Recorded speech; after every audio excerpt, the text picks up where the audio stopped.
네, 저희가 일생을 통해 거치는 특별한 날 평생 의례를 가지고서 벌써 저희가 이제 관례를 끝내고 혼례 이야기까지 들어가는 그런 시간이 왔습니다. 저는 홍정의라고 합니다. 오늘 또 너무 재미있게 옛 이야기와 또 오늘날의 이야기를 잘 이렇게 통과하고 또 버무려서 재미있게 이야기를 잘 해주시는 우리 국립민속박물관의 이관호 박사님을 모시겠습니다. 안녕하세요. 네, 안녕하세요. 네. 네, 반갑습니다. 네, 저희가 지난 시간에 관례를 했는데요. 혹시 기억이 나시는지 모르겠어요. 관례는 어린아이의 그런 과정을 조금 통과해서 이제 성인으로 이제 가는 건데 성인식이라고 지금은 하죠. 이 성인식에서는 나의 어떤 고집이나 아집이나 이런 부분들을 조금 내려놓고 공동체 사회 안으로 들어오면서 타인에 대해서 수용할 수 있는 그런 어른으로서 성인으로서의 성장하는 그런 과정을 저희가 살펴보았습니다. 자, 그러면 혼례에 대해서 한번 이야기를 할까요? 제가 이 혼례 하면은 굉장히 이렇게 어떻게 보면 인생에서 또 절정이기도 하고 또 시작이라는 또 생각이 듭니다. 그렇죠. 혼례가. 네. 네. 그래서 우리가 이제 소위 말하는 우리가 첫 시간에 배웠던 반갯랩의 통과의례라고 하는 관점에서 보면 네. 이 혼례라고 하는 것은 분리가 의례이기도 하지만 네. 통합의 의례이기도 해요. 네. 그러니까 부모님으로부터 분리가 되는. 네. 그렇지만 또 다른 어떤 이성, 그러니까 네. 전혀 지금까지 같이 생활하지 않았던 어떤 이성, 어떤 여자 또는 남자와의 하나의 그 통합이 되는 네. 네, 그런 과정이라고 볼 수 있습니다. 그래서 그 혼례라고 하는 것은 성인이 된 남녀가 각기 출생 가족으로부터 이제 분리되는 분리 의례를 거치는 거죠. 네. 그러면서 사회 문화적 상징 관계를 통과한 후에 부부 관계를 법적으로 공인받을 수 있는 모든 의례와 절차를 혼례라고 할 수 있는데요. 네. 이런 절차가 끝나버리면 그 이성지합이라고 그래서 이제 하나의 통합 의례로서 또 전환이 되는 겁니다. 그래서 네. 이 일생 의례에서 사실은 분리 의례와 통합 의례가 같이 이루어지는 그런 하나의 의례라고 볼 수 있고요. 이러한 그 부부가 전체성을 갖춘 그 그러니까 반쪽이잖아요. 네, 반쪽에 네. 이르기 위한 하나의 통과이다. 즉 결혼은 새로운 생명을 창조하고 보호하는 데 필요한 그런 상반된 남성적, 여성적 원리의 결합이라고 하는 측면에서 네. 또 하나는 아까 좀 전에 말씀하셨다시피 통합의 그런 원리가 있다고 보겠습니다. 네. 아마 우리가 그 오른쪽에 보시는 그 사진을 보시면 위쪽에 있는 그 사진이 현대식 그 예식장의 모습이고요. 네. 그 아래에 있는 것은 패백실이에요, 사실은. 네. 그래서 제가 이렇게 그 전통 현대적인 그 예식장과 그 오늘날 그 전통 혼례의 모습이 남아있는 그런 그 패백실의 모습을 제가 좀 보여드렸습니다. 네. 지금 뭐 코로나19 때문에 이런 것들이 지금 예식장 빈 모습을 제가 네. 보여드리는데 네. 이런 아마 빈 모습처럼 좀 허전함을 느낄 수 있겠죠. 네. 그래서 그럼 우리가 이제 어떻게 조선시대 오늘날의 혼례라고 하는 것은 뭐 너무 이 강의를 들으시는 분들 더 잘 아시니까 이 요즘 얘기보다는 좀 네, 옛 네. 조선시대의 혼례 중심으로 간다고 한다면 여기서 왜 그럼 제가 조선시대의 혼례라고 했느냐. 혼례라고 하는 것 자체가 지금까지 우리가 알고 있는 혼례라고 하는 자체가 성리학 이루어진 이후에 조선 네. 후기에 어느 정도 완성된 그런 거기 때문에 그런데요. 네. 아무튼 조선시대에는 남녀 구별이 엄격한 유교 사이였던 것은 뭐 여러분들 다 아시잖아요. 사실은 뭐 조선시대뿐만 아니라 저희들이 어렸을 때까지만 하더라도 네. 뭐 남녀 칠세 부동석이라고 하는 이런 뭐 말들이 뭐 일반적으로 나올 정도로 그랬고요. 특히 이제 우리 어렸을 때만 우리 어렸을 때 또는 우리 선배들만 하더라도 연애 결혼이라고 하는 것은 좀 같으면 뭐 약간 좀 이렇게 그 뭐 좋게 말하면 개방된 거지만 나쁘게 말하면 약간 바람기가 많아 뭐 이런 느낌을 가졌던 네. 그런 느낌을 저는 지금까지 갖고 있는데 아무튼 연애 결혼을 금지하고 중매 결혼을 적극 권유했던 거죠. 그래서 사실은 저도 뭐 대학교 졸업하고서 연애를 좀 하기 시작했는데 네. 그때도 이거 연애해야 되나 마나 이런 느낌 뭐 이런 것들이죠. 그리고 저희 때만 하더라도 뭐 다른 건 아니겠습니다만 연애를 한다고 하는 것은 결혼을 전제로 끝까지 가야 된다라고 하는 생각이 강했죠. 있었죠. 네. 네. 근데 요즘은 아마 저도 애들 키워보니까 저 가끔 이제 그런 가지고 이렇게 얘기를 하는데 저는 야 그래도 너무 많은 연애를 하면 좀 이상하지 않니? 그러면 뭐가 이상해? 그쵸. 예. 뭐 자연스럽게 만나는 것도 중요하지만 네. 헤어지는 걸 더 네. 자연스럽게 하는 이런 네. 이야기를 좀 저 딸한테 들었는데요. 네. 아무튼 뭐 중매에는 이렇게 이제 중매기를 적극 권유를 했는데 중매에는 남자와 여자의 생년 등을 정은 여러분들 사주 단지 사주 보낸다고 그러잖아요. 네, 그래서 네. 사주 단자로 궁합을 맞추고 혼사가 정해지면 혼서지와 예물을 담은 납폐함을 보내 약혼을 증명하는 것이 이제 하나의 방법이죠. 우리가 이제 궁합을 본다 하면 뭐 겉궁합과 속궁합이라는 얘기를 말을 하는데 네, 네. 일반적으로 이 사주 단자에서 보는 궁합이 홍 박사님 어떤 궁합인지 아세요? 속궁합인 것 같은데요. 속궁합이요? 겉궁합으로 겉궁합으로 보는 거예요? 속궁합은 예. 그래서 실제적으로 그거는 뭐 겉으로 볼 수 있는 부분은 아닌 거고요. 아무튼 그렇게 해서 이제 약혼을 증명을 하게 되는데 조선 시대 그 혼인식은 신랑이 신부집에 나무 기러기 이걸 모관이라고 그러는데요. 나무 기러기를 바치는 전안예에서 를 하는데 신부와 맞절을 하는 교벨에 표주박잔으로 술 나누고 마치는 학분제 순으로 진행을 하는 겁니다. 네. 요즘에 제가 지난번에도 이 강의 시간에 가끔 제가 이제 박물관에 있다 보니까 유물에 대한 얘기도 좀 하는데 네. 이 전안예에서 모관, 나무 기러기. 네. 이 나무 기러기의 의미가 또 되게 크잖아요. 그렇죠. 네, 네. 네. 어느 한쪽이 이 순놈이 어느 한쪽이 죽어도 끝까지 그렇죠. 네. 같이 죽는다고. 네. 사랑을 얘기하는 건데. 네. 결혼을 안 하고. 기러기가 이제 그래서 이제 올리는 네. 거죠. 근데 이제 사실은 이런 저도 이제 지금 집에 그 아주 옛날 건 아니고 그 아주 그 관광 상품 형식으로 만들어진 조그만 그 모관을 우리 후배들이 저도 전통을 예식이거든요. 그런데 저 선물을 줘서 그거 지금 제 안방에 네. 그 침대에 거기다 이렇게 놔뒀거든요, 아직도. 근데 그런 사실 모관들 여러분들 이렇게 요즘에 이렇게 그 진품명품 같은 게 나오는데 보면요. 굉장히 비싸요. 네. 잘생긴 것들은. 그래서 한번 모관 같은 것도 잘 눈여겨봐 주시기 바랍니다. 아무튼 여기서 이제 나중에 좀 말씀을 드리겠습니다만 왜 여기서는 기러기가 올라가는데 나중에 혼례상에는 닭이 올라갈까 뭐 이런 궁금증 가져요. 네, 그거 이제 네. 나중에 좀 말씀을 드리는 걸 하고요. 아무튼 가래에는 신랑이 신부를 자기 집으로 맞이해 초례를 치르는 친형으로 이렇게 규정을 하고 있는데요. 가래에서는 아까 제가 말씀드린 대로 친형이라고 해서 맞이하는 거잖아요. 친히 맞이하는 건데 어디서 맞이하느냐?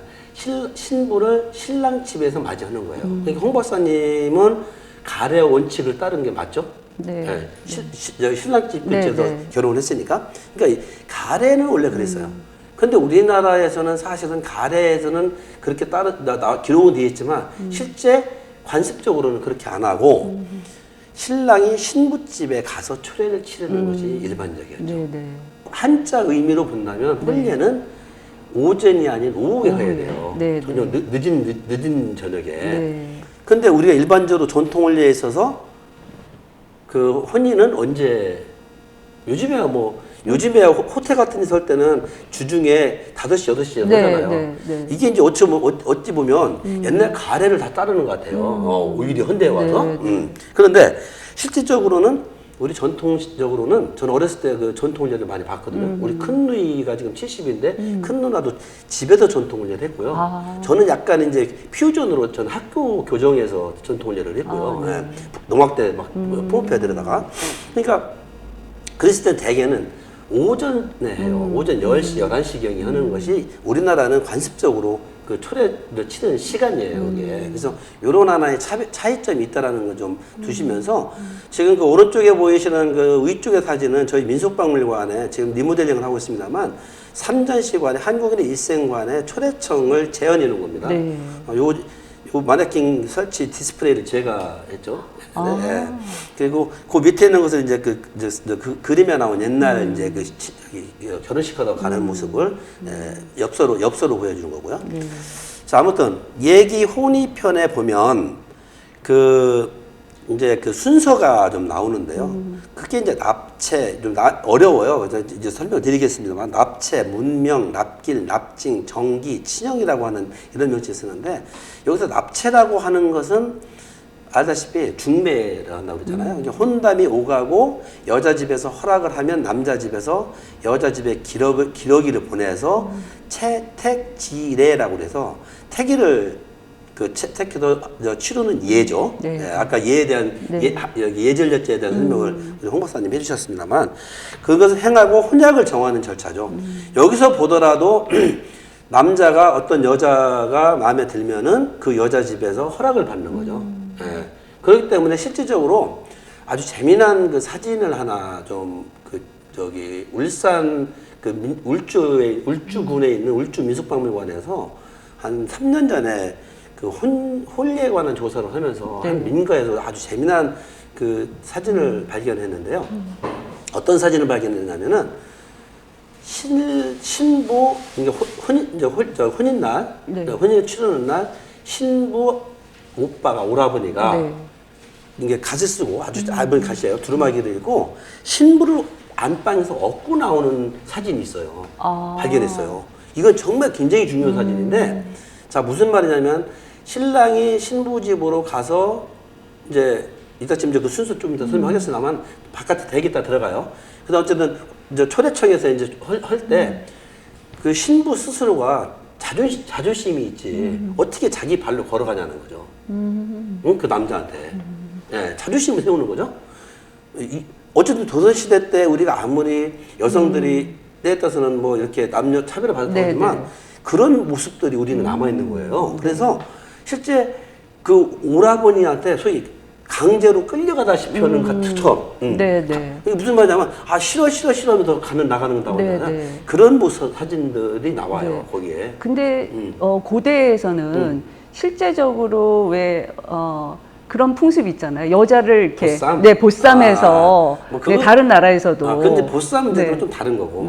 보쌈은 이제 좀 다른 찜이고요. 예. 근데 어쨌든 여기서 이제 그런 것들은 무슨 말이냐면 여성으로서의 어떤 자존감, 그래서 함부로 내가 그래 뭐 내가 시집 간다고 저거 하면 막 내 발로 걸어나가 이런 것들을 보여주는 하나의 증거다라는 거죠. 아무튼 납체라고 하는 것은 혼담이 오가고 여자 집에서 허락을 하면 남자 집에서 여자 집에 기러기를 보내기 모관이잖아요.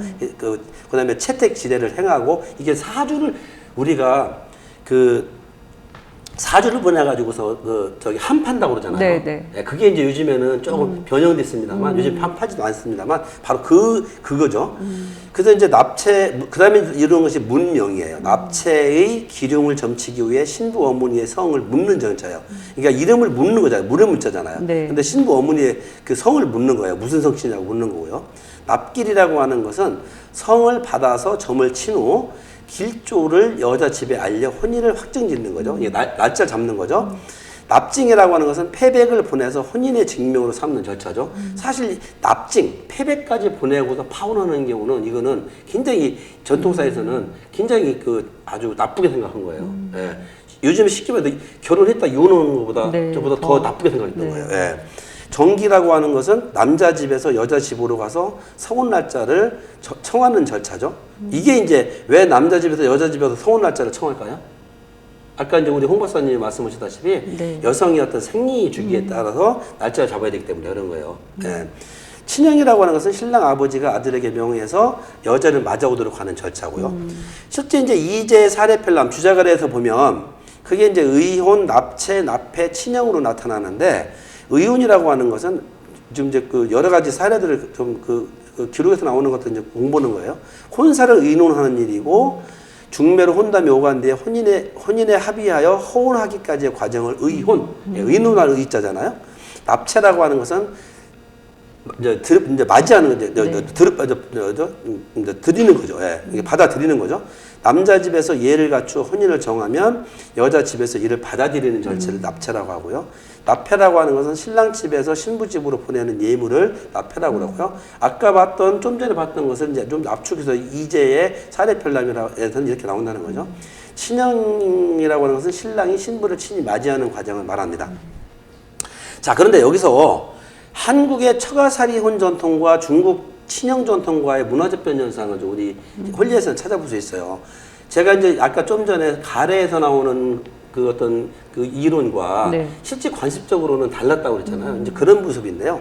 실제 이제 거기 첫 번째 보시면 15세기 조선 정부가 강요한 중국식 혼인 제도가 바로 친형이라고 하는 시스템이죠. 중국으로부터 받아들인 거죠. 어떤 하나 이상형이죠. 왜냐하면 조선이라고 하는 것은 중국의 하나의 사대주의로서 네. 그 큰 나라, 아버지 나라, 형의 나라니까. 그런데 실제적으로 3세기 이전부터 이어져 온 한국의 전통 혼인 제도는 그게 이제 처가살이혼이라는 게 있죠. 옛날에 처가살이혼이라는 게 있었어요. 네. 고구려 시대 때 이제 서욱제 이런 것들을 이제 표현을 하는데 아마 국사 시간에 시험을 많이 봤던 여기 실제 우리나라의 관습에서 내려왔던 풍습이죠. 이런 것들이 조선 중후기를 거치면서 반친형으로 절충을 하는 거죠. 쉽게 말해서 친형이라고 하는 것은 남자 집을 중심으로 가는 것들은 중국의 문화라고 한다면 실제 처가살이혼이라고 하는 것은 우리 딸을 데려가면서 일종의 처가에 가서 일종의 그 1년이면 1년, 2년이면 2년 동안 몸으로서 네. 여기 보상을 하는 거잖아요. 네, 네. 네. 그런 다음에 데려가는 거잖아요. 그래서 이런 것들이 이제 자연스럽게 문화적 변을 일으키는. 네, 그래서 지금 그 세 번째 보이시는 이런 사진들은 실제 그 친형을 하는 거죠. 그러니까 장가를 여자 집에 가서 들고 다시 어디로 가는 겁니까? 시댁으로 가는 거죠. 이게 이제 네. 바로 우리가 한국의 어떤 처가살이혼 고구려의 서옥제와 중국 친형제 전통 문화의 접변 현상이다라는 거죠.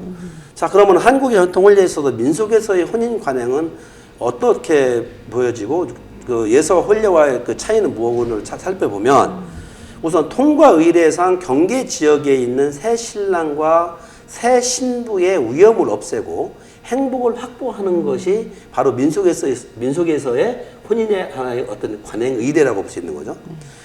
그렇기 때문에 신랑과 신부를 각자의 집으로부터 분리를 하는 거죠. 이게 분리 의례죠.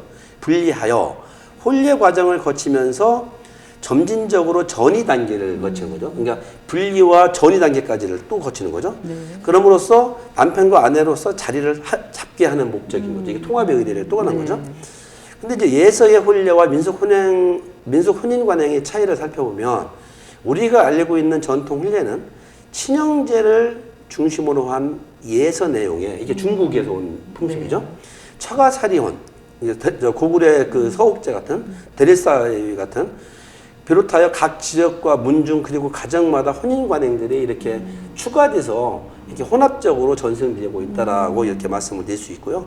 그래서 민속 관행에 따른 혼인 절차를 보면 아까 이제 예서에서 보는 혼인 절차를 사례 중심으로 이제의 사례도 보고 봤습니다만 여기서는 이제 민속 관행에 따른 혼인 절차를 보면 의혼, 초행, 대례, 신행, 시집살이라고 하는 이런 과정을 통해서 우리가 이제 그 혼인이라고 하는 그 이해를 학습을 한번 할 필요가 있을 것 같습니다. 근데 이게 내려갈수록 시집살이라는 말이 나오니까 가기 싫어지네요. 그렇죠? 네.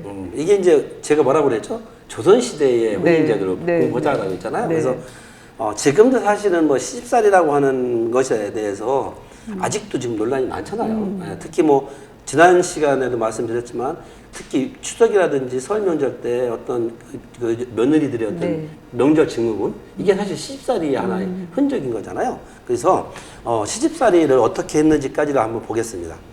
의혼이라고 하는 것은 아까 말씀드렸다시피 혼인을 의논하는 거죠. 예, 그래서 혼인을 의논하는 일로서 혼담이 오고 간 뒤에 혼인의 합의를 보고 혼인을 허락하기까지의 과정.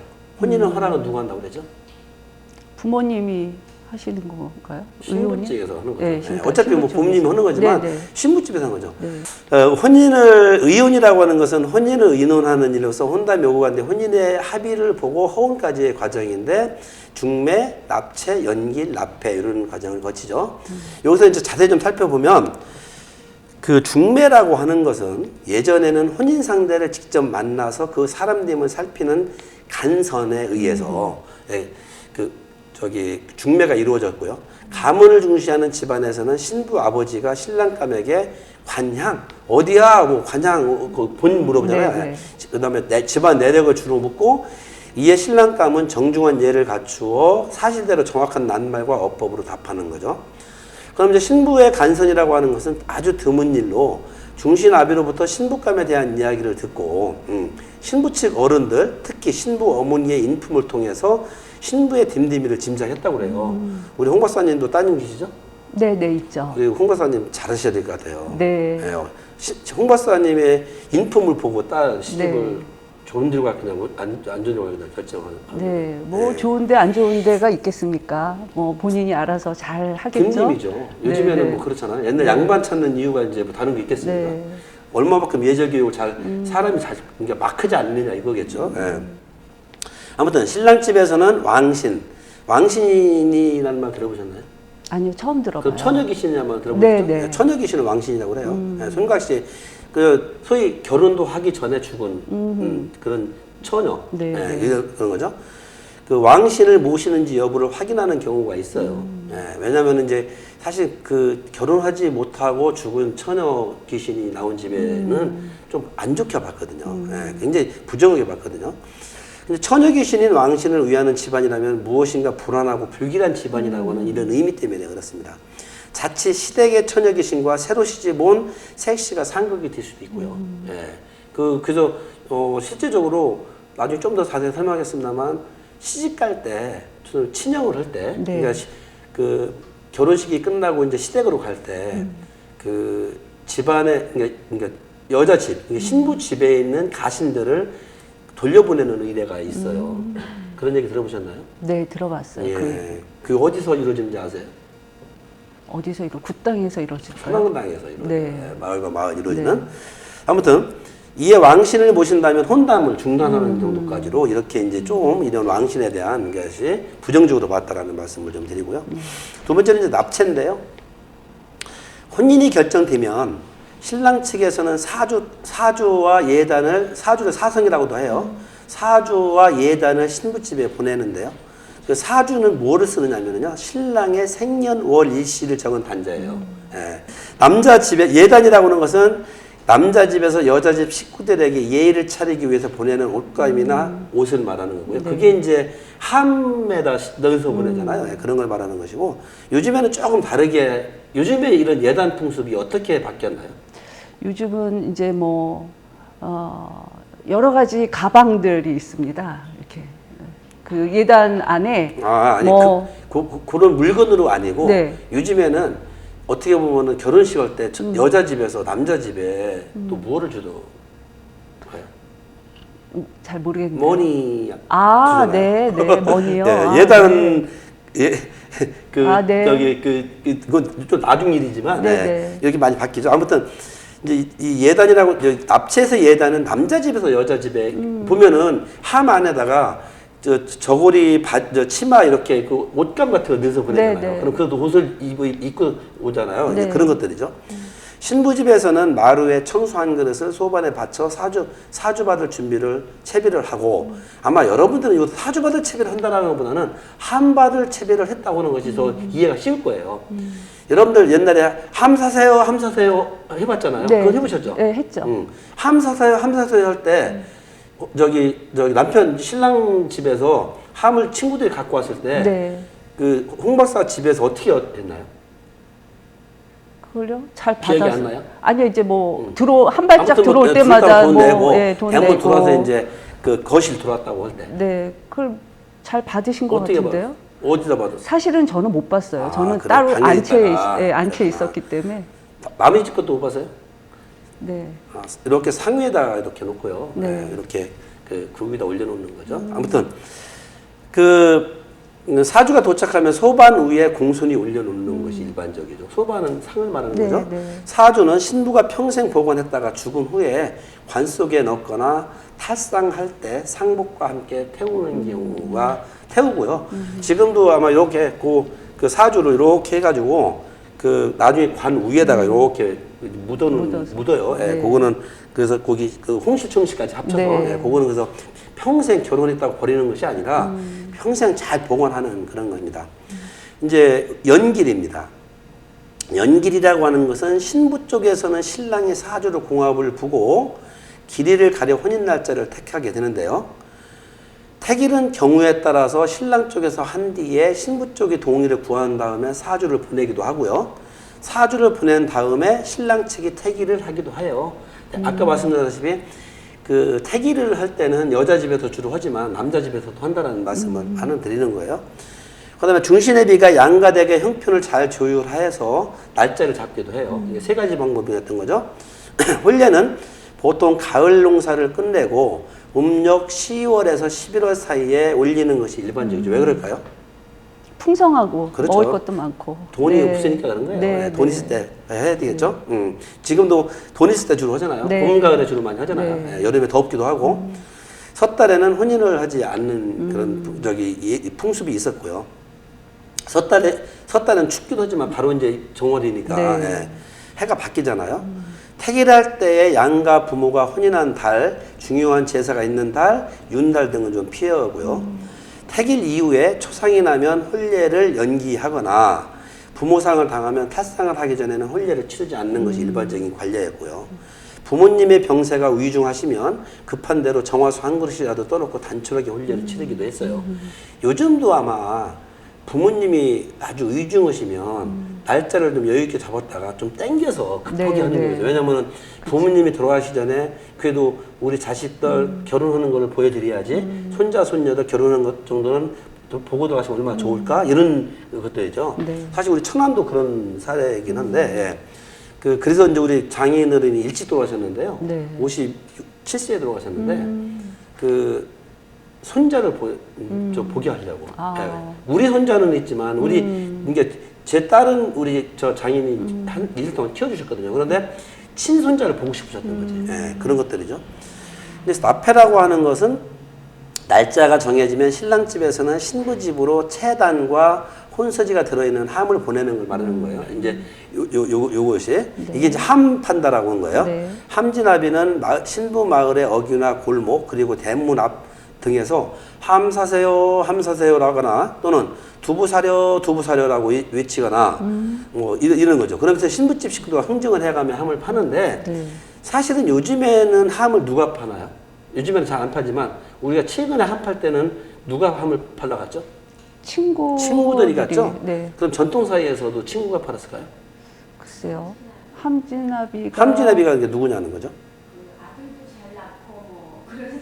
그렇죠. 예. 그러니까 친척이나, 네. 예, 뭐 작은 아버지 또는 뭐 친척들이나 아니면 이웃집에 우리 저기 선생님 말씀하신 대로 네. 아주 그 아들 뚝 잘 낳고 이런 사람들. 그러니까 이런 사람들이 한 거죠. 네. 그러다가 이제 사실 최근에 와서 친구들이 이제 대신을 네, 네. 가면 함을 팔게 되는, 하고 실제 장난도 심하게 하고 오징어도 하고 이런 오징어. 것들이죠. 예. 네. 아무튼 함을 받을 때는 안방이나 마루에 시루떡, 그 다음에 불발기쌀, 청수 등을 차린 소반을 준비해서 친정어머니가 함을 받아 소반 위에 올려놓거나 안방으로 와서 함을 깔고 앉았다 일어나기를 3번 반복을 한다고 그래요. 여기도 불발기쌀이 뭔지 아세요? 어떤 걸 불발기쌀이라고 뭔지 아세요? 잘 모릅니다. 아, 그렇죠? 네. 아마 이게 불발기쌀은 이 민속신앙을 공부하는 사람들은 많이 보거든요. 특히 정월달에 많이 불발기쌀을 하는데 불을 밝히는 쌀이라는 의미죠. 그러니까 이 대개는 말 같은 데에다가 말 있잖아요. 네, 네. 별을 담는 말, 네. 말에다가 이렇게 쌀을 소복게 고봉으로 소복게 담아놓고 거기에다가 큰 초를 꽂아놓고 거기다가 씨를 담아놓죠. 그게 이제 불박이쌀의 기본이고요. 그 소반 위에다가 그 불박이쌀을 올려놓고 그 앞에 청수, 그 대접 네, 접시에다가 네. 청수는 그냥 맑은 물이에요. 네, 네. 이 청수는 그 집안 가정신앙에 있어서 조왕신을 모실 때 청수가 일반적인 거예요. 예, 그래서 이 청수를 차린 소반을 준비해서 이렇게 아까 말씀드린 소반에 올려놓거나 안방으로 와서 함을 깔고 앉았다 일어나기를 3번 한다고 그래요. 3번 수가 중요하잖아요. 일부에서는 소반을 성주께에 두었다가 성주께가 뭔지 아세요? 모릅니다. 모르시죠? 아마 네. 이게 민속을 우리 최근의 일이지만 네.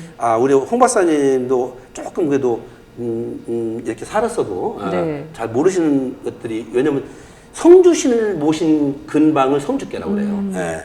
성주신은 집안의 대주죠. 네. 세대주죠. 네. 그래서 아버지를 상징해요. 이 성주신은. 그래서 함을 내려서 안에 있는 예단을 친인척과 이웃들에게 구경해서 자랑하는 거예요. 여기서 소위 말하는 요즘에 과시? 네, 네. 그게 무슨 말이냐면 요즘에도 사실은 뭐 우리 딸은 뭐 어느 집안으로 시집보냈어? 아 그런데 뭐 예단은 막 이렇게 해왔대? 뭐 이런 말을 하잖아요. 네, 이게 이제 소위 과시하는 거죠. 옛날에 이제 예를 들면 찬판댁으로 보냈다 뭐 이런 식의 얘기들이죠.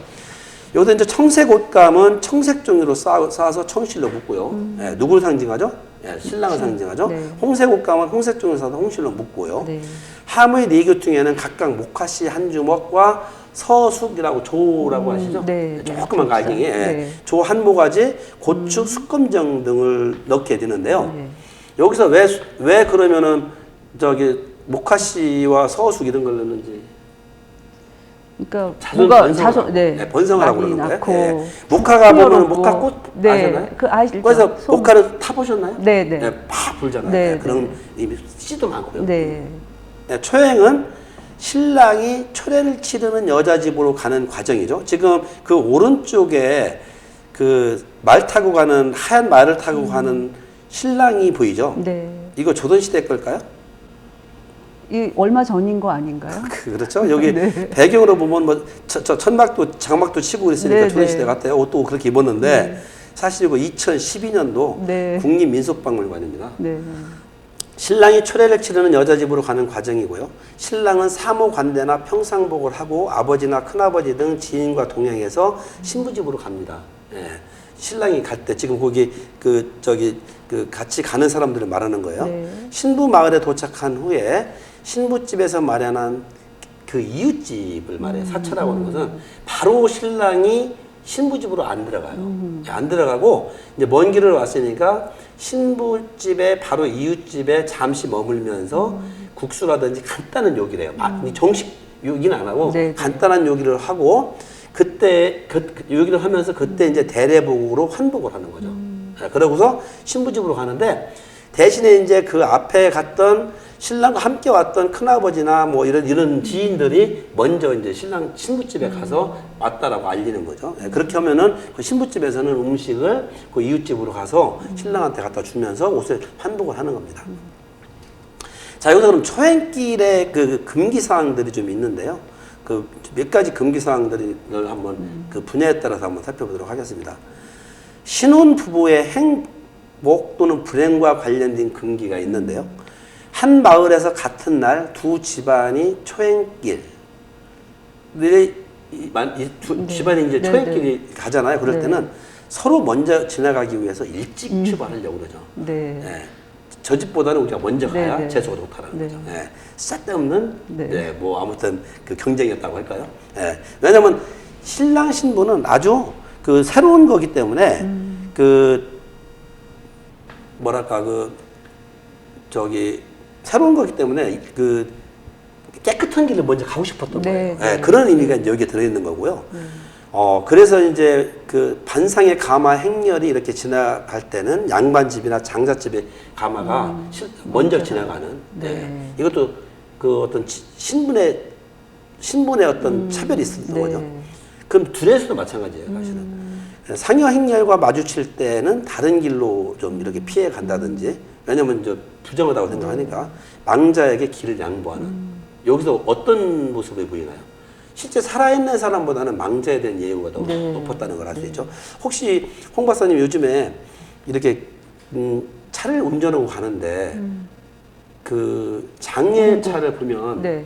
어떻다고 그래요? 기분이 재수가 좋다고 그러나요? 나쁘다고 그러나요? 좋다고 그죠? 그러는데요? 좋다고 그러죠. 예, 네. 바로 이제 그런 부분인데요. 우리가 일반적으로 어떤 그 사람이 죽는 거에 대한 부정적인 의미보다는 그런 하나의 긍정적인 의미를 우리가 또 하나 그 내포하고 있다는 말씀을 드리고 싶은 겁니다. 저는 사실 초등학교 때 그 운구차가 지나가면 엄지손가락을 감춰라 이랬었어요. 아, 그래요? 그래야 이렇게 좋은 행운이 온다. 그래서 저는 그 차가 지나갈 때마다 그 말을 믿고서 이렇게 네. 엄지손가락을 늘 이렇게 감추는 게 기억이 납니다. 그 얘기는 누구한테 들으셨어요? 그냥 떠도는 구전으로. 구전에? 네. 지금도 그러시나요? 아, 지금은 안 그래요. 그렇습니다. 네, 네. 예. 그다음 이제 신랑이 초행길에서 선왕당을 지날 때는 뭐 우리가 선왕당에서 많은 그 공부를 했다시피 선왕당에 돌을 3개 던지고 침을 3번 뱉고 그다음에 왼발을 3번 굴르고 오색 헝겊을 매달고 또는 소금 주머니를 던져놓고 간다라는 이런 것들인데요. 요게 이제 바로 그 선왕당의 선왕당의 주 목적이시는 네. 길 가는 사람들의 그 무사를 기원하는 거거든요. 예, 그런 의미를 갖고 있어요. 그럼 여기서 침 3번을 뱉는 것은 어떤 의미가 있을까요? 더러워서? 아니, 우리 일반적으로 우리 젊은 친구들 보면 뭐 나이 드신 분도 계시지만 만약에 치마에 오물이 있다든지 아니면 가래가 있다든지 또는 뭐 습관적으로 요즘 어른들은 안 그런 것 같은데 요즘 젊은 친구들 보면 막 치마에 탭탭탭 바르는 경우가 네, 있잖아요. 네, 네. 왜 그래요? 그거는 제가 볼 때는 약간 부정적인 그렇죠. 의미가 부정적인 있는 것 의미인 것 같은데 여기서는 오히려 정화의 느낌이 나거든요. 정화의? 네, 네. 같아요. 아, 우리 사람의 침은 혹시 수사에서 우리 홍 박사님 잘 모르시겠지만 제가 옛날에 경찰서에서 좀 근무를 해봤는데 네.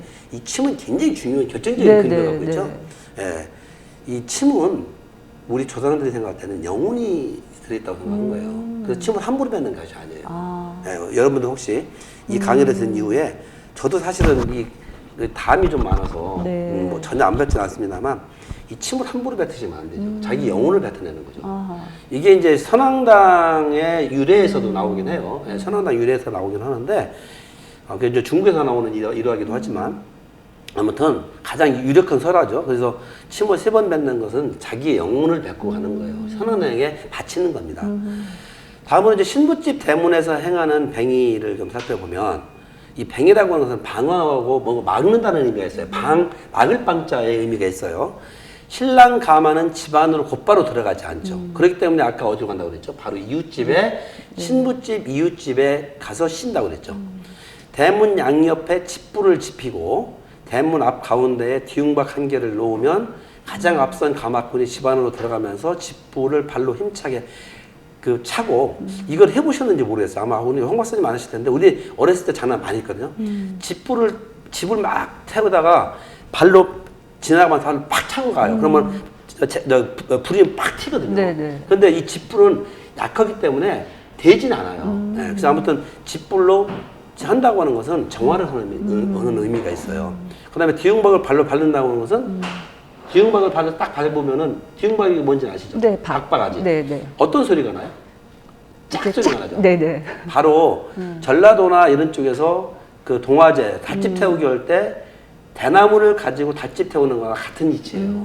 그러니까 발로 빡 밟아서 그 소리에 의해서 그 잡기잡시를 네. 몰아내는 그런 의미가 있는 거죠. 네. 바로 이제 그래서 이제 여기서 보면 불꽃이 크게 일어나고 밖에 지는 소리가 요란할수록 좋다라고 하는 거죠. 이것은 바로 신랑을 따라온 잡기나 애군을 물리치기 위한 그런 하나의 방어법이고요. 이제 이렇게 해서 이제 대례를 이제 혼례를 한번 치러보죠.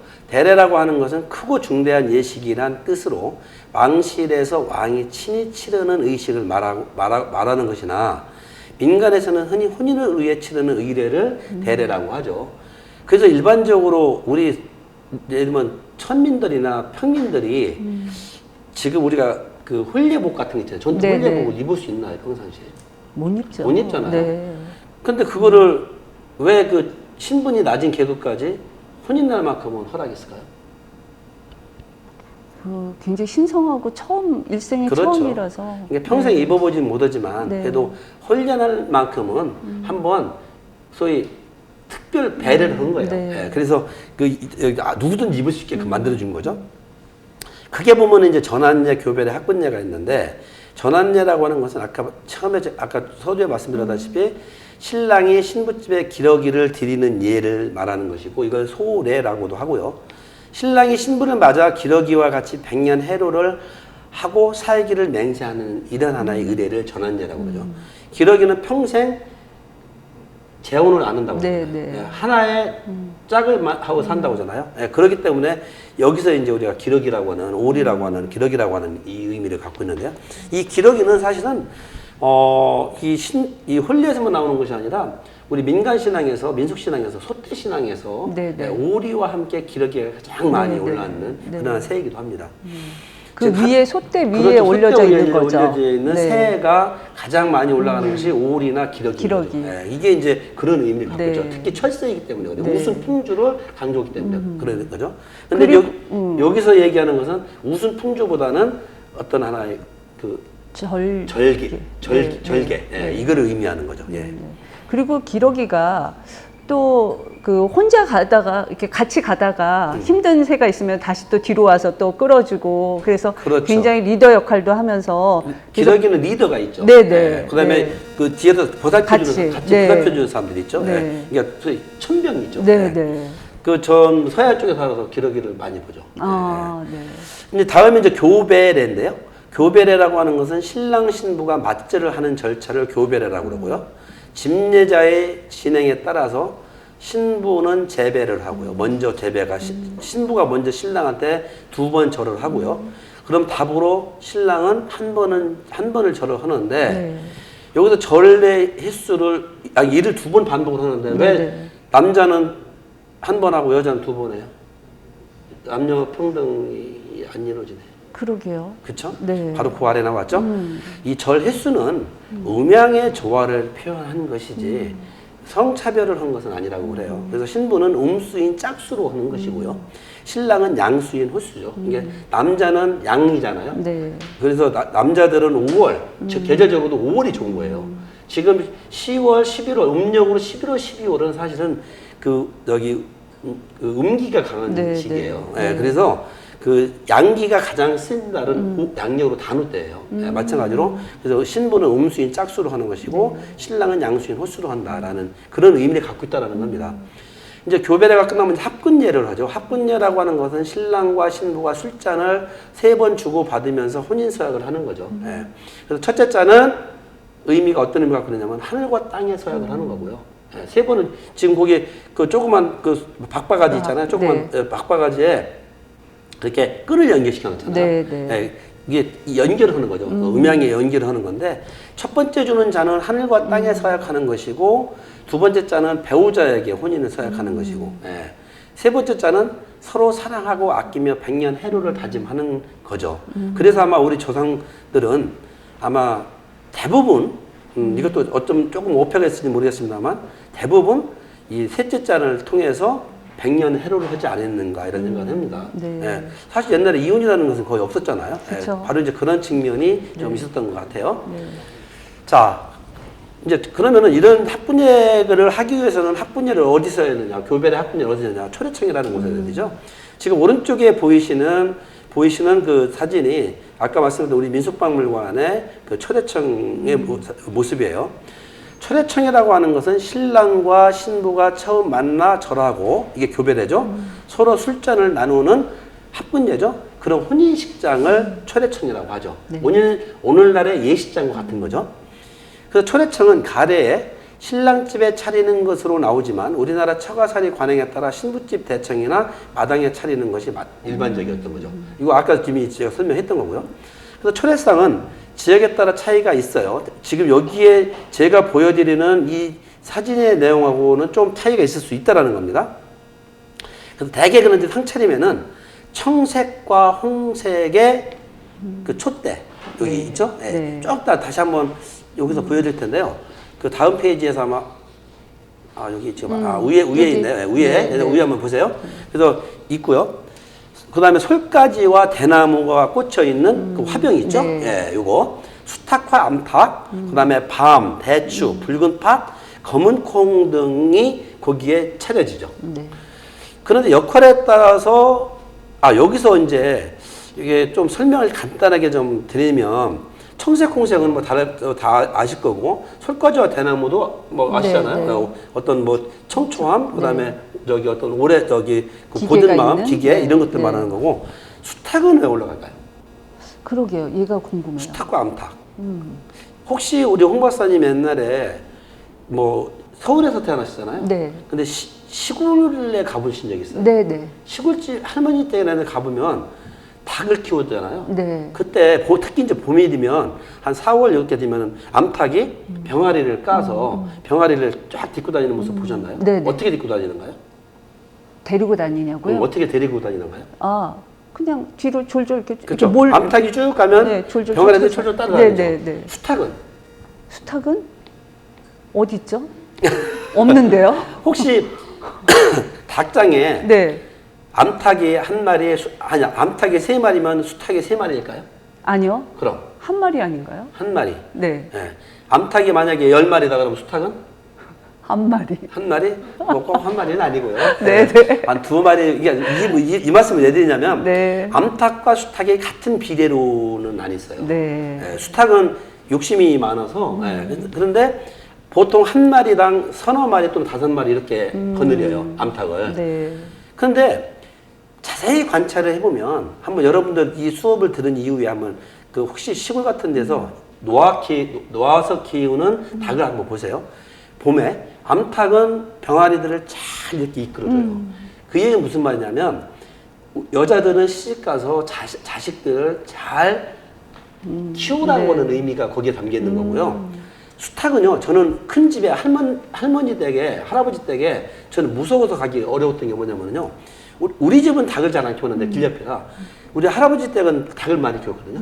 그러면은 그 수탉이 이때만씩 그 닭이 어렸을 때 와서 막 쪼아요. 그러면 따갑잖아요. 그게. 네네. 그 수탉 무서워서 맨날 도망다녔어요. 그 대문 들어가지도 못 오고 그랬어요. 근데 걔는 되게 옛날에도 풀어놓기도 하지만 걔는 되게 묶어놓지만 닭은 다 풀어놓잖아요. 그렇죠. 그래서 울었어요, 저는 사실은. 예, 겁쟁이였던 거죠. 무슨 말이냐면 수탉처럼 자기 암탉과 여기 병아리들을 잘 키워라라고 하는 이런 의미에서 닭을 올려놓는 네, 겁니다. 네. 예. 지금 이런 얘기를 들으시면서 우리 집은 어땠다, 나 결혼 때 어땠다 하는 거를 채팅창에 좀 올려주시면 재밌을 것 같아요. 그렇죠. 네, 예. 네. 여기 아마 오늘 이 강의 들으시는 분들이 저도 오전에 강의 들어봤더니 한 30여 분 정도가 들으시는데 되게 연세가 좀 있으신 분들 네, 같아요. 네. 아마 저희보다 선배님도 또 계신 것 같고 네. 물론 뭐 저희보다 아래도 있겠습니다만 아마 그런 말씀을 해주셔도 좋을 것 같아요. 네. 예. 자, 아무튼 그 역할에 따른 위치는 주례는 철회상 뒤쪽에 지금 보시면 철회상 뒤쪽에 있잖아요. 그래서 가세 쓰신 분. 네. 예. 출애상 뒤쪽에 서서 홀기에 따라서 홀례식을 진행을 하는 거기 때문에 주례하고는 달라요. 예, 이거는 집례자와 요즘에 주례 쓴다고 하잖아요. 네, 네. 이건 그거는 다른 거예요. 집례자라고 하는 거죠. 그다음에 신랑은 대문을 등지거나 동쪽에 위치해요. 예, 요건 이제 살아있는 사람의 위치에 따라 다른 거예요. 동쪽에 암주와 여우를 의미하는 거죠. 신부는 대문을 바라보거나 서쪽에 위치를 하고요. 이제 이렇게 해서 이제 본인이 끝나면 이제 신행을 하게 되는데 신부가 신랑과 함께 신랑 집으로 가는 절차인데 자 그러면 우리가 전통사에서 말고 집안에 또 다르긴 합니다만 보통 아까 제가 어렸을 때 우리 누나나 우리 사촌 형님들 이렇게 전통을 했다고 할 때 혹시 신랑이 신부집에 와서 며칠 밤 자고 가는지 되게 3일? 3일. 예. 2박 3일. 그렇죠. 보통 한 네네. 3일 정도 네, 홀례식 네. 끝나고 한 3일 정도 잔치를 네. 하고 그러고 신랑 집으로 네. 가서 또 잔치를 하죠. 네, 네. 예. 아주 우리 홍 목사님 너무 잘하시는 것 같아요. 예. 네, 저희가 그랬던 것 같아요. 그래요? 네. 이 신식 혼인 네, 신식 혼인 했는데도? 했는데 이때는 왜 그랬는지 모르겠네요. 그래요? 네. 전통을 따르셨군요. 예. 아무튼 혼인식 이후에 신부가 신랑과 함께 신랑 집으로 가는 절차를 신행이라고 그러는데요. 지금 오른쪽에 보이시는 그 사진이 이제 신행길이죠. 물론 말 타고도 가기도 하지만 가마 타고 가기도 하는데 좀 더 이제 신부가마에 대한 얘기는 따로 말씀을 드릴게요. 신행 행렬에서 상객을 필두로 그 뒤에 신랑의 말이 쓰고 또는 가마가 타고 가기도 해요. 뒤이어 신부가마가 따라가는 거죠. 아까 이제 장가 들러올 때도 아까 작은아버지나 이런 사람들은 상객이라고 그런 표현을 해요. 네. 예, 그래서 똑같은 상객이에요. 신부가마가 출발하면 그 옆에 섰던 사람들이 가마 위로 소금을 뿌리는 거죠. 예, 소금을 뿌리는 이유는 정화의 의미가 있죠. 그래서 닭기잡신을 물리치는 의미가 있는 거예요. 신행길에 선앙당을 만나면 선앙나무에 소금을 걸어주고 소금을 이렇게 주머니에 넣어서 걸어주고 냇물을 건널 때는 냇물에 던져줘요. 잡기잡신을 오지 못하게 하는 의미가 있는 거예요. 네. 신부 가마에는 화장품이나 요강, 소금 주머니 등을 넣어주는데요. 화장품을 넣는 것은 뭐 요즘처럼 화장품 같은 건 아니에요. 네. 요강을 왜 넣을까요? 이제 오랫동안 가니까 예. 그 동안에 용변을 할 수 있지 않을까요? 그래요? 그럼 네. 그 요강에는 뭐를 넣는지 아세요? 여기서 미리 다 봤는데. 그래요? 떡도 넣고. 네. 떡도 넣고 이따 네. 다음에 나오니까 네. 한번 보죠. 예. 이게 왜냐면 대개는 전통 사이에서는 그 시댁과 친정이 가깝긴 해요. 네. 그런데 이제 혹시라도 먼 길에는 그 요강이라고 해서 요강이 그런 일반적인 우리가 알고 있는 요강 써보셨죠? 네, 써봤죠. 예. 그런 이만한 요강일까요? 요강이. 그냥 뭐 요강이 일반적으로 지름이 한 20cm, 아. 네, 높이가 한 20cm 정도 되죠. 네. 그게 이제 논요강도 있고 사기요강도 있고 네. 뭐 여러 가지 또 도자기요강도 있고 한데 네. 그 요즘에 이제 스텐요강까지 나왔죠. 네, 최근에는. 네, 네. 그런데 그 일반적인 요강 크기는 한 이만하죠. 네. 근데 이 신부 요강은 얼마인지 아세요? 반 정도밖에 안 될 것 그렇죠. 같은데요. 네, 조금 맞습니다. 일단 네. 지금 사진으로 보셔도 사실은 잘 몰라서 그러시는데 한 10cm 정도 높이가. 예. 아무튼 신랑 마을에 산가가 있으면 임신한 그런 저 집이 있으면 신부 어머니가 미리 미역과 쌀을 챙겨주고 신부가 3일 후에 그것으로 미역국과 밥을 만들어 신랑과 함께 먹는 이런 풍습이 있죠. 왜 그럴까요? 아기를 이제 잘 그렇죠. 낳을 수 아들을 낳게 하기 네, 위해서 네. 그런 거예요. 왜? 그러니까 임신한 집에 가서 네. 요게 이제 신부 가마인데요. 사인교라고도 하는데요. 그 신부 가마 위에 있는 것이 사실 그 요강이에요. 신부 요강인데 요 신부 요강은 좀 전에 그 뚜껑이 있어요. 그 네, 안에 네. 그 목화를 넣기도 하는데 대부분은 그 신부 가마 그 안에다가 숯이라든지 또는 그 목화씨 같은 거를 이렇게 넣어놓기도 하고요. 예, 그런 의미를 갖고 있습니다. 그래서 신행은 원래 신부가 혼례를 위해서 신랑 집으로 가는 것을 의미하고요. 우리나라에서는 관행적으로 신부집에서 초례를 치르기 때문에 혼례를 마친 신부가 신부집으로 가는 것을 그 신행이라고 해요. 그래서 이때 신부는 사인교를 타고 시댁으로 가는데 신부가 타는 가마이기 때문에 가마를 화려하게 꾸며요. 지금 아래 보시다시피 지금 호피담요 말고 아래 사실은 이 가마는 그 화려하게 꾸민 것이 좀 네. 탈락돼서 그런데 예, 우리 민수박물관에 유물인데요. 화려하게 꾸미죠. 신부기 때문에. 가마 위에는 나쁜 액의 접근을 막기 위해 호랑이 가죽, 호피나 호피 무늬의 호피담요를 덮어요.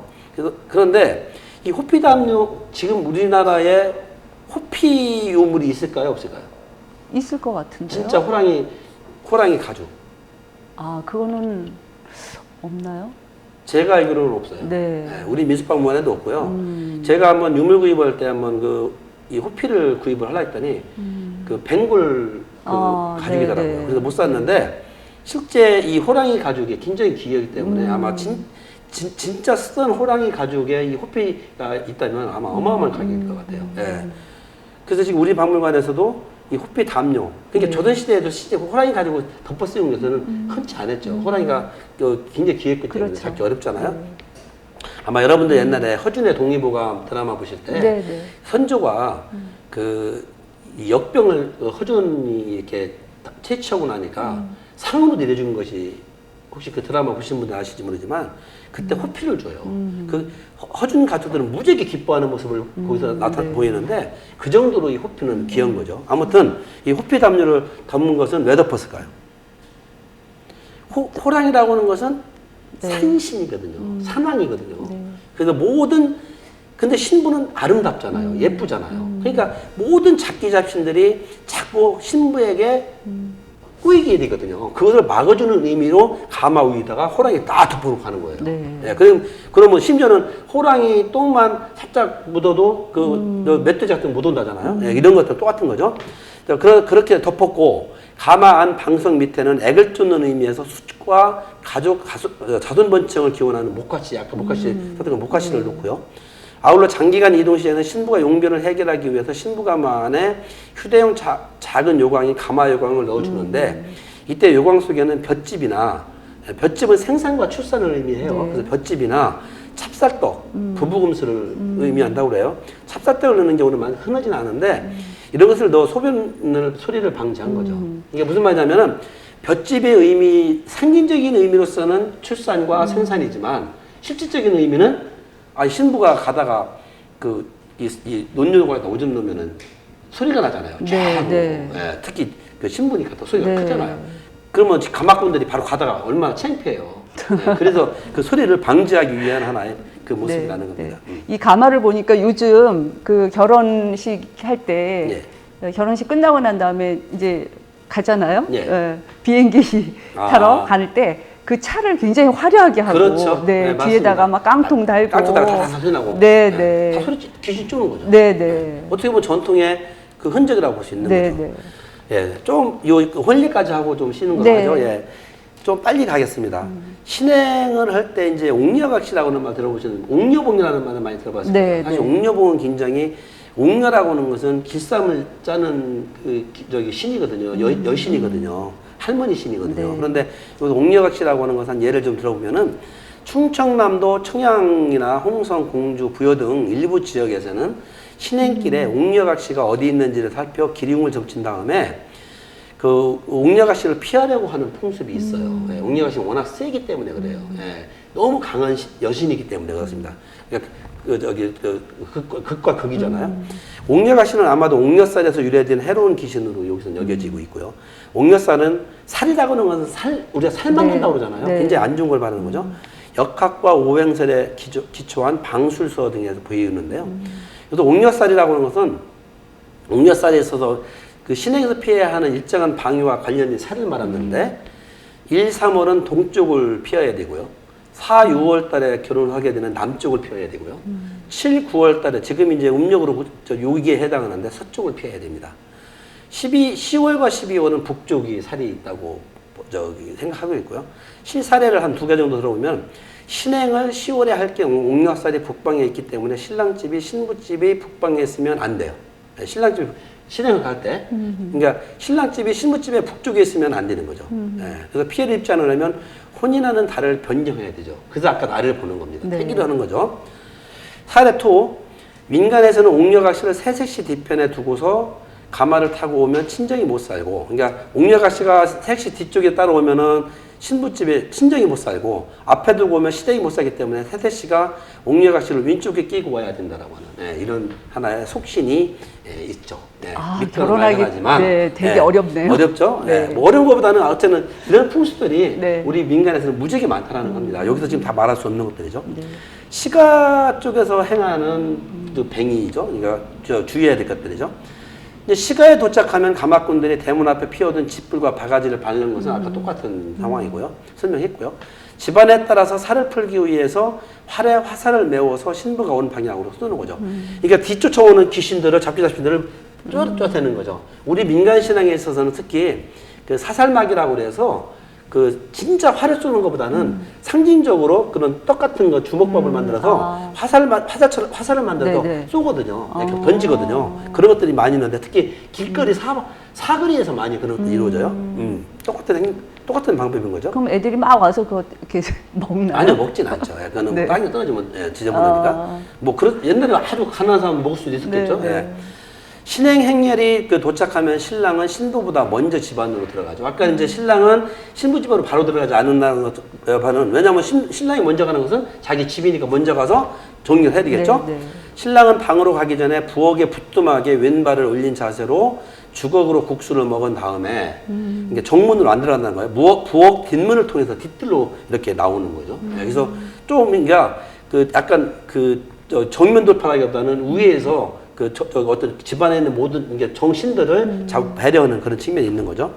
신부 역시 부엌으로 들어가서 주걱으로 국수를 먹은 다음에 부엌 뒷문으로 나와서 뒷뜰로 향하는 거죠. 그러니까 아마 일반 시골집의 그 구조를 아시면 앞마당으로 들어가서 부엌으로 앞문으로 들어가서 부엌에서 국수를 먹고 뒷문으로 들어가서 뒷도에 가면 장독대 있잖아요. 네. 그쪽으로 들어간다는 얘기예요. 이때 신부는 부엌에서 그 부엌 뒷문까지 깔아놓은 메주 덩어리들을 메주는 아시죠? 네네. 네, 메주를 밟고 이렇게 징검다리처럼 밟고 이래서 넘어간다는 거죠. 메주는 여성의 상징이잖아요. 장당부에는. 네. 한 번 시집을 왔으면 다시는 떠나지 말고 시댁 귀신이 뒤라는 의미가 거기 있다고 그래요. 방에 들어갈 때에도 앞문이 아닌 뒷문으로 출입을 하고요. 앞문은 우리가 일반적으로 궁궐문이나 어떤 서원 같은 거 할 때 정문 안 가잖아요. 네, 우측문, 네. 좌측문으로 통하는 거나 똑같은 거죠. 시가에서 행하는 것으로서 또 시가의 주당, 홀례, 상례 및 굿등에서 꺼리는 귀신을 주당이라고 그러는데 주당이 닿으면 우리가 주당살 나갔다는 말 들어보시잖아요. 네. 신부가 들어올 때 집안 사람들은 처마 밖으로 나와서 신부를 향해서 일제히 호박을 내던지고요. 충청남도 서산 지역에서는 시어머니 주당, 시아버지 주당, 부엌 주당, 안사람 주당, 굴뚝 주당 등 여러 주당이 존재하는 것을 우리가 현장조사 찾아보면 나오는 걸 알 수 있고요. 만약 시어머니가 굴뚝 주당에 당하면 시어머니는 신부가 집안으로 들어오는 것을 보지 않고 팔로 굴뚝을 안고 있다가 신부가 시댁 어른들에게 인사를 드리려고 앉을 때 팔을 품어서 앉는다고 그래요. 뭐 이런 것들은 지역에 따라 좀 여러 가지 사례들이 있어서 이제 이런 풍습들이 있었다라는 것들을 좀 그냥 이해해 두시면 될 거고요. 뭐 외우실 필요는 없잖아요. 이제 패백인데요. 신랑과 신부는 방에서 휴식하고 시가에서는 푸짐하게 음식을 차려서 동네 장치를 하게 되는데 신랑과 신부는 집안 어른들께 그 패백을 올리게 되는 거예요. 패백이라고 하는 것은 신부가 신랑 집 어른들에게 인사를 하는 거예요. 네. 그러니까 소위 그 신부식이에요. 네. 신부가 친정에서 준비해온 대추, 밤, 술, 안주, 과일, 닭 등을 상우에 올려놓고 집안 어른들에게 큰절을 올리는데 요즘에는 이 패백을 결혼식이 끝난 바로 다음에 패백식이 이루어지죠. 네. 신랑 부모가 돌아가셨으면 부모님 몫으로 술을 올린 후 친인척에게 절을 올리는 것이 예의고요. 친인척도 순서가 있죠. 네. 가까운 그러니까 아버지, 시아버지, 시어머니, 큰아버지, 큰어머니 이렇게 순서가 있는 거죠. 네. 절을 받는 집안 어른들은 자식 많이 낳으라는 덕담과 함께 그 아들 낳아 많이 낳아 뭐 아들 5만 낳아 하면서 신부 치마에 대추를 던져주잖아요. 네. 요즘에 이제 대추뿐만 아니라 뭐 주죠? 밤도 주고. 아니 그거 말고. 아 요새요? 한 중요한 게 있잖아요. 아 돈이요? 그렇죠. 머니. 네, 돈. 등도 주셔야 하잖아요. 그래야 네. 그런 가지고 신혼여행 가잖아요. 네. 이런 것들이죠. 대추는 딸을 상징하고 밤은 아들을 상징한다고 네. 그래요. 재행과 동상인데요. 신랑과 신부는 시집 온 지 사흘째 되는 날 아침밥을 지어 먹고 신부의 친정으로 가는데 이렇게 혼인한 뒤에 신랑이 처음으로 신부 집에 가는 것을 자양 간다. 옛날에 자양 간다라고 충청도에서는 자양 간다 그랬는데요. 이 자양 갈 때 제일 신랑이 겁을 내는 게 안 했는데 혹시 모르겠습니다. 안 하셨어요? 저는 네. 시식을 해봤는데요. 신랑 다루기. 야, 너 이번 우리 동네 이쁜 처자를 네가 데려갔으니까 우리 저 청각들이 배 아프잖아. 네네. 그러니까 여기서 친구 시켜. 그러니까 이런 의미가 있는 거예요. 신랑 다루기라는 게. 그래서 그런 거지. 그러니까 신부는 이제 시댁 쪽에서 하는데 크게 신부 다루기는 이제 아주머니들 중심으로 이렇게 막 이렇게 때리고 이런 건 아니고. 근데 사실은 예전에 사례를 보면은 신랑 다루기를 할 때 신랑들이 실제 죽는 경우도 있었어요. 뉴스 한번 찾아보세요. 검색해 보시면. 아주 극히다. 실제 저도 거꾸로 매달고 발을 묶더라고요. 발을 묶더니 방망이 몽둥이 가지고 발을 때리는 거예요. 그러니까 거꾸로 특히 바닷가 사람들 힘 세잖아요. 드세잖아요. 술도 잘 먹잖아요.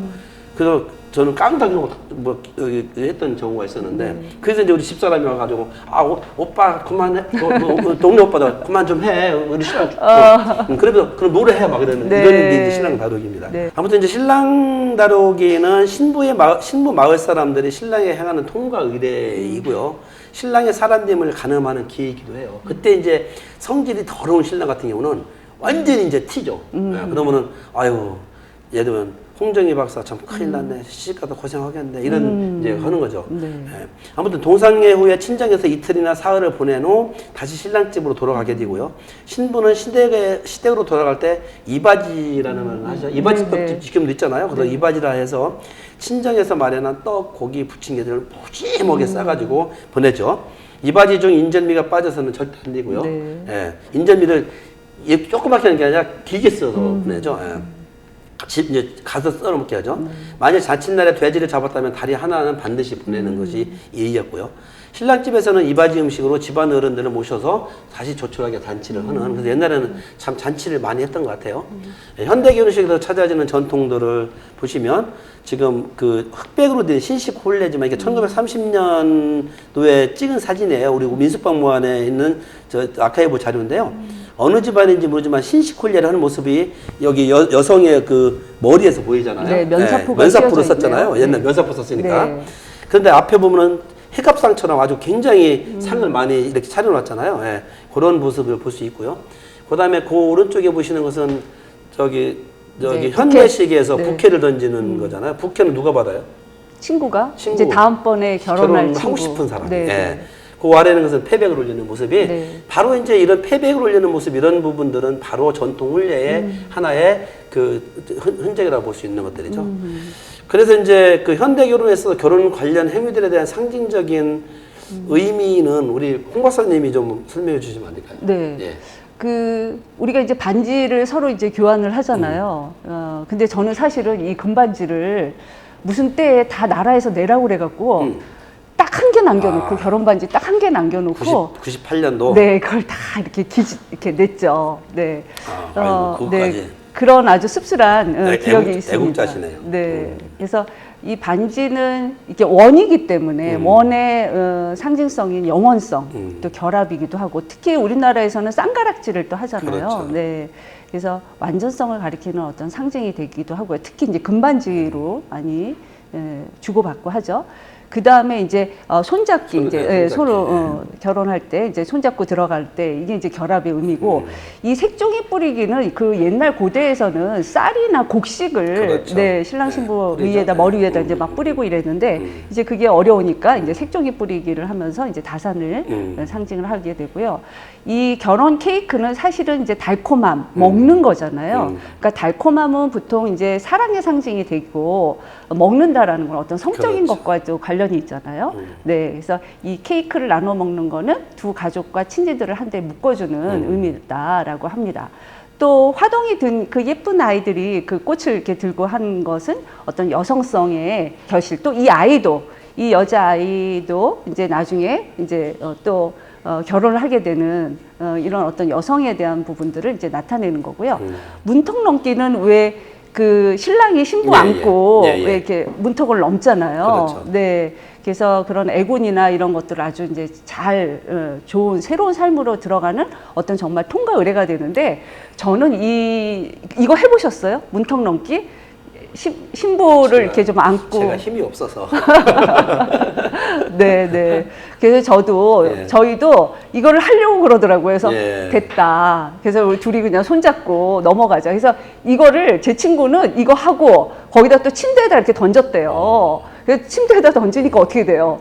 굉장히 이렇게 올라갔다 내려갔다 하면서 떨어진 거예요. 방바닥으로? 네, 방바닥으로. 그래서 첫날부터 이게 무슨 애군 떼운 것처럼 그게 아주 이렇게 기분 일부러 그런 거 아닐까요?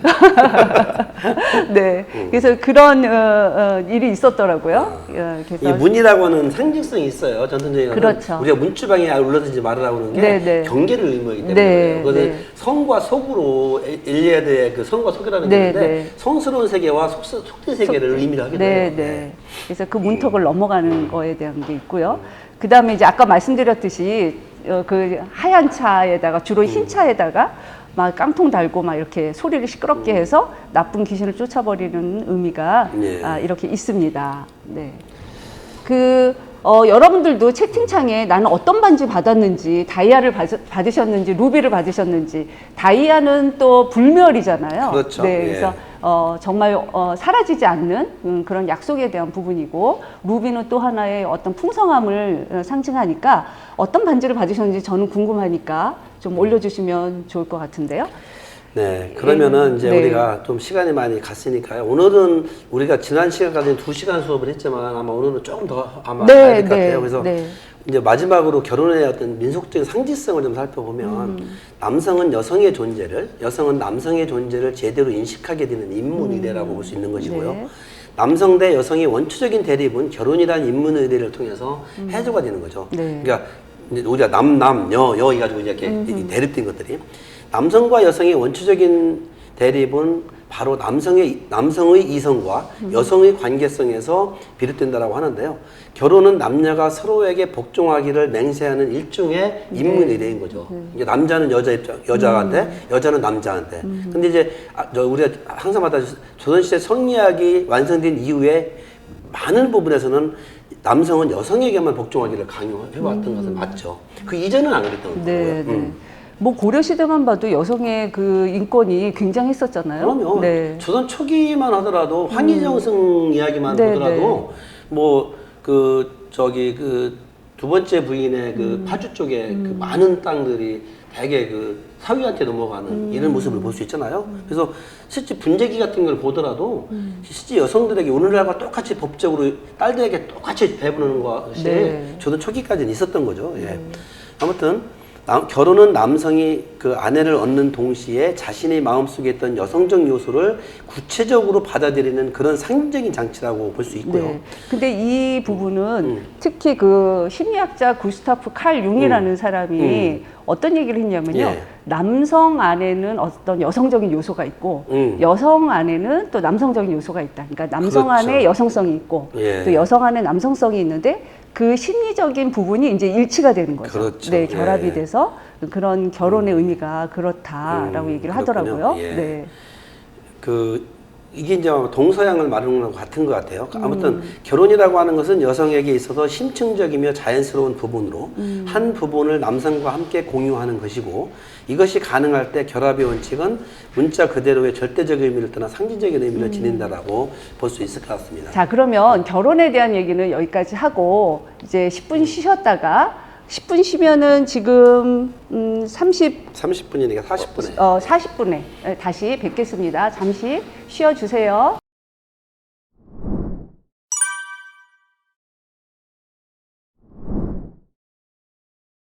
자, 우리가 이제 이렇게 이제 혼인을 치렀으니까 우리가 요즘에 결혼이라는 말을 하는데 사실은 혼인이라는 말이 맞는 거죠. 네, 예, 네. 혼인을 치렀으니까 이제 가족을 구성하고 살아야 되는데 오늘날의 여러분들의 가족은 뭐 다 아시다시피 뭐 다 그런 건 아니겠지만 굉장히 평등하고 자식을 우대해주는 이런 사회가 됐습니다만 조선시대는 어떻는가?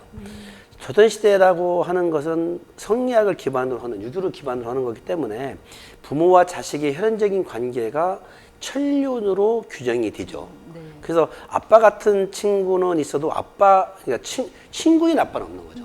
예, 친구인 엄마는 없는 거죠. 예. 저는 지금도 그건 강조하는데요.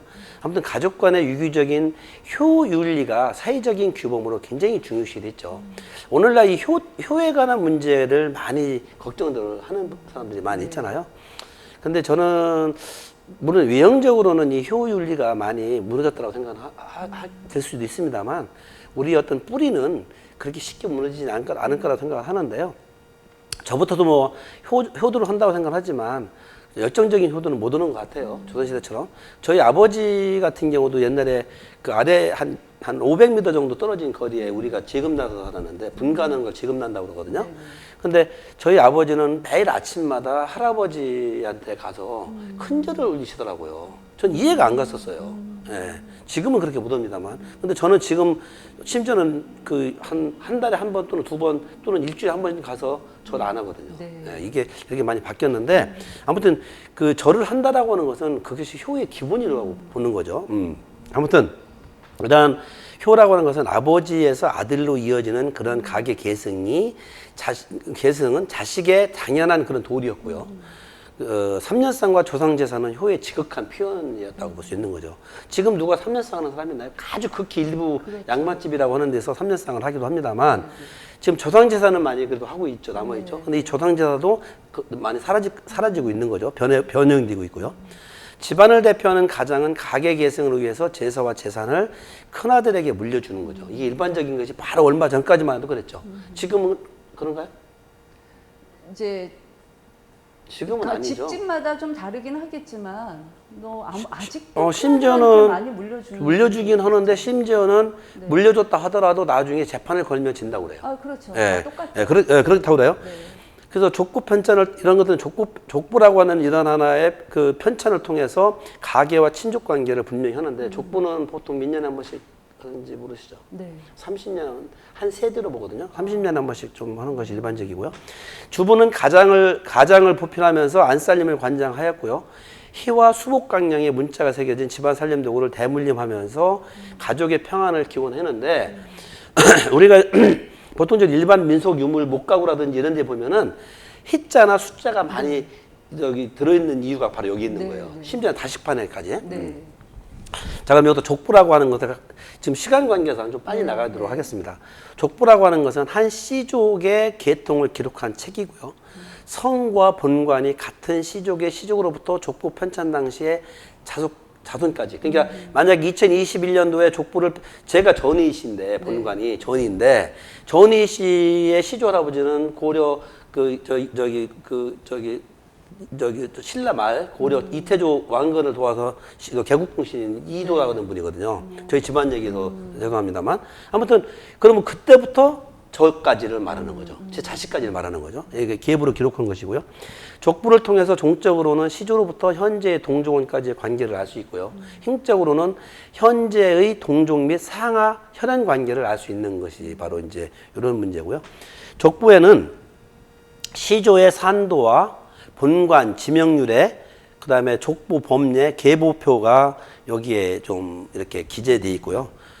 족부를 보기가 쉽진 않아요. 네. 그 아래 보이시는 저 사진들이 족부고 세 번째 보이는 그 약간 흐릿하게 보입니다만 그 그림처럼 보이는 것이 그게 산도예요. 묘자리가 있는 곳이에요. 묘소 위치를 표시해 놓죠. 예, 그래서 특히 이제 여기에는 적자와 서자, 아들과 딸, 양자 관계를 분명히 하고요. 그 실제 족보에 있는 나이들이 다 맞는다고 생각하세요? 안 맞는다고 생각하세요? 안 맞을 것 같은데요? 많은 경우가 맞지 않는 경우가 있어요. 예, 여러분들 아마 혹시 잘 아시는 그 이영로 선생님 있잖아요. 그 화가. 예, 충청남도 홍성에 지금 그 생가가에서 기념관이 있는데요. 그분 같은 경우에 저희 집안인데 실제 제가 찾아봤더니 그 형님이라고 있어요. 예, 그 막내가 흥로라고 있고 그런데 나이가 막 뒤죽박죽 된 거예요. 왔다 갔다 한 거예요. 예, 형이 밑으로 와 있고 막 이렇더라고요. 그래서 아무튼 제가 가지고 있는 그 소족보 가지고서 그 이영로 선생님 같은 경우도 재판에서 홍성이 태어난 곳이라는 것을 재판에서 이겼는데요. 예, 이런 것들이 이제 거기서 보여집니다. 뭐 간단하게 제 족보에 대한 설명 그냥 이거 저도 잘 모르겠어요. 이 족보는 너무 제 전공이 아니다. 가계계승이라고 하는 것은 조선시대에는 아버지에서 아들로 아까 이제 이어지는 그런 중요한 여겼고요. 아들 낳기를 기원하는 것이 일반적이었죠. 또 집안의 모든 권리를 큰 아들에게 물려줬다라는 말씀을 드렸고요. 큰 아들은 부모로부터 제사와 재산을 물려받아서 아들을 낳아 대를 잇고 제사를 잘 지내는 것을 최고의 의무로 여긴 거죠. 아마 여기 지금 그 양녕대군 지금 우리 종손 어른께서도 아마 그 제사를 중심으로 하는 나라에서 이렇게 내려주신 그런 직책이라고 그러시는데 실제적으로는 장손이라기보다는 그래서 이런 것들이 굉장히 중요하고요. 여기서 이제 보시는 것들은 앞에 보시는 것이 준호구고요. 창운항씨 집안의 황신 영정이고요. 그 밑에 있는 것은 입양문, 옆에 있는 것은 입양문이고요. 그 다음에 이제 인장, 그 다음에 호패 이런 것들이 다 가계 계승을 위한 하나의 것들이다. 간의 평안으로서는 전통사회에서는 조상신과 더불어 집안 곳곳에 성주신, 조왕신 등의 가신을 모시는데 요거는 이제 따로 사실은 민간신앙에서, 민속신앙에서 가신신앙 공부를 하면 되는데요. 문간신이 있고, 대문에는 문간신이 있고, 우물에는 용왕신, 우물신이 있고, 부엌에는 조왕신이 있고, 그 다음에 그 업신이 있고, 그 광에는. 업신은 이제 재산을 관장하는 신이고요. 터주신이 있고, 그 다음에 가장 집안 신 중에서 그 제일 큰 신인 성주신이 있고요. 그 다음에 성주신은 아버지를 상징하고 있어요. 예, 조왕신이 어머니고요. 그 다음에 작은 부인, 작은 마누라라고 하는 신이 있는데 가정신앙에서 그게 측신이에요. 뒷간신이에요. 예, 예. 그 이야기들이 있는데 여기서는 생략하기로 하겠습니다. 또 그러면은 오늘 하루 종일이 안 돼요. 예, 그래서 이런 신들이 많이 있는 것들이죠. 그래서 집안의 평안을 기원하는데 집안의 안주인인 주부는 가장을 보필하면서 가족을 위해 입을 옷이나 먹을 음식을 마련하는 것이고요. 요즘에 이제 가사 전업주부와 같은 형태죠. 반다지 등 살림도구에는 수복이나 부기, 영화 등의 문자나 부기나 복을 상징하는 나비나 박쥐 문양을 새겨 가족의 늘 편안하기를 기원하는데 그 옆에 보이시는 부기, 다나 뭐 이런 것들이 다 이제 그런 하나의 흔적들이죠. 실제 지금 아마 여러분들 국립고궁박물관에 가시면 10월 말까지 제가 하는 걸로 알고 있는데요. 아주 전시가 재밌는 전시를 하고 있는데요. 모란이라고 하는 주제 가지고 전시를 하고 있어요. 네, 그게 이제 궁중과 관련된 거기 때문에 특히 이 강의를 들으시는 분들이 이 왕가 쪽과 많이 관련이 있는 걸 알고 있어서 한번 거기 예약을 해야 돼요. 전시가 아주 재밌게 잘 됐습니다. 그래서 그 한번 가보신 것도 좋을 것 같아요. 아무튼 그 희자 수복을 사귄 다식판이나 떡살 등을 대물림하면서 가족의 건강을 기원하게 되는데 지금 오른쪽 하단 부분에 사진 두 개죠. 이게 이제 다시 앞에서 뒤에서 두 번째가 다식판이고요. 그 오른쪽에 있는 것이 떡살이에요. 거기 보면 복자, 희자 이런 것들이 새겨 있잖아요. 이런 것들이 있고요. 그 앞에 이제 열쇠패라든지 열쇠패도 이렇게 자식을 기원하고 복을 기원하는 것들. 그 두 번째는 별전이고요. 세 번째 다듬이돌을 한번 보세요. 그 다듬이돌인데 옆면을 본 거예요. 거기가 수복이라고 써 있잖아요. 예, 한자로. 이런 것들이 다 우리 일상용품에서도 이런 것을 간의 평안을 기원했던 모습을 볼 수 있습니다. 이제 이렇게 이제 가족을 형성을 하게 되면 이제 아까 말씀드렸다시피 가장은 출세를 해서 먹고 살아야 되잖아요. 예, 집안이 이제 번성을 해야 되는데 조선시대는 엄격한 신분사회였겠지만 과거 시험을 통해서 신분 상승이 가능했던 그런 사회이기도 해요. 아주 극히 일부이긴 하지만 실제적으로 뭐 세종대왕 시절에 같은 경우에 유명한 그런 그 과학자 같은 경우도 다 그 서민들이 이렇게 올라가는 경우도 보잖아요. 아무튼 조상의 음덕으로 벼슬에 오르기는 하지만 과거 시험을 통해서 벼슬에 오르는 것을 명예로이고 무관보다는 문관을 우대했던 것이고요. 사실은 그 나라를 지키려면 무관에서 우대해야 되는데 문관으로서의 출세는 개인의 사회적인 성공이자 가문의 영광으로 여겼고요. 그래서 관료들은 절개와 의리를 바탕으로 목숨을 걸고 왕에게 충원을 했고요. 이를 왕에 대한 충성으로 여겼던 거죠. 그래서 사실 그 사대부 집안에서는 그 왕에게 이렇게 충원하는 것들을 많이 물론 아부도 했지만 이런 것들이 되고요. 그 오른쪽에 보이시는 그 사진은 우리 민속박물관에 이제 전시된 모습인데요.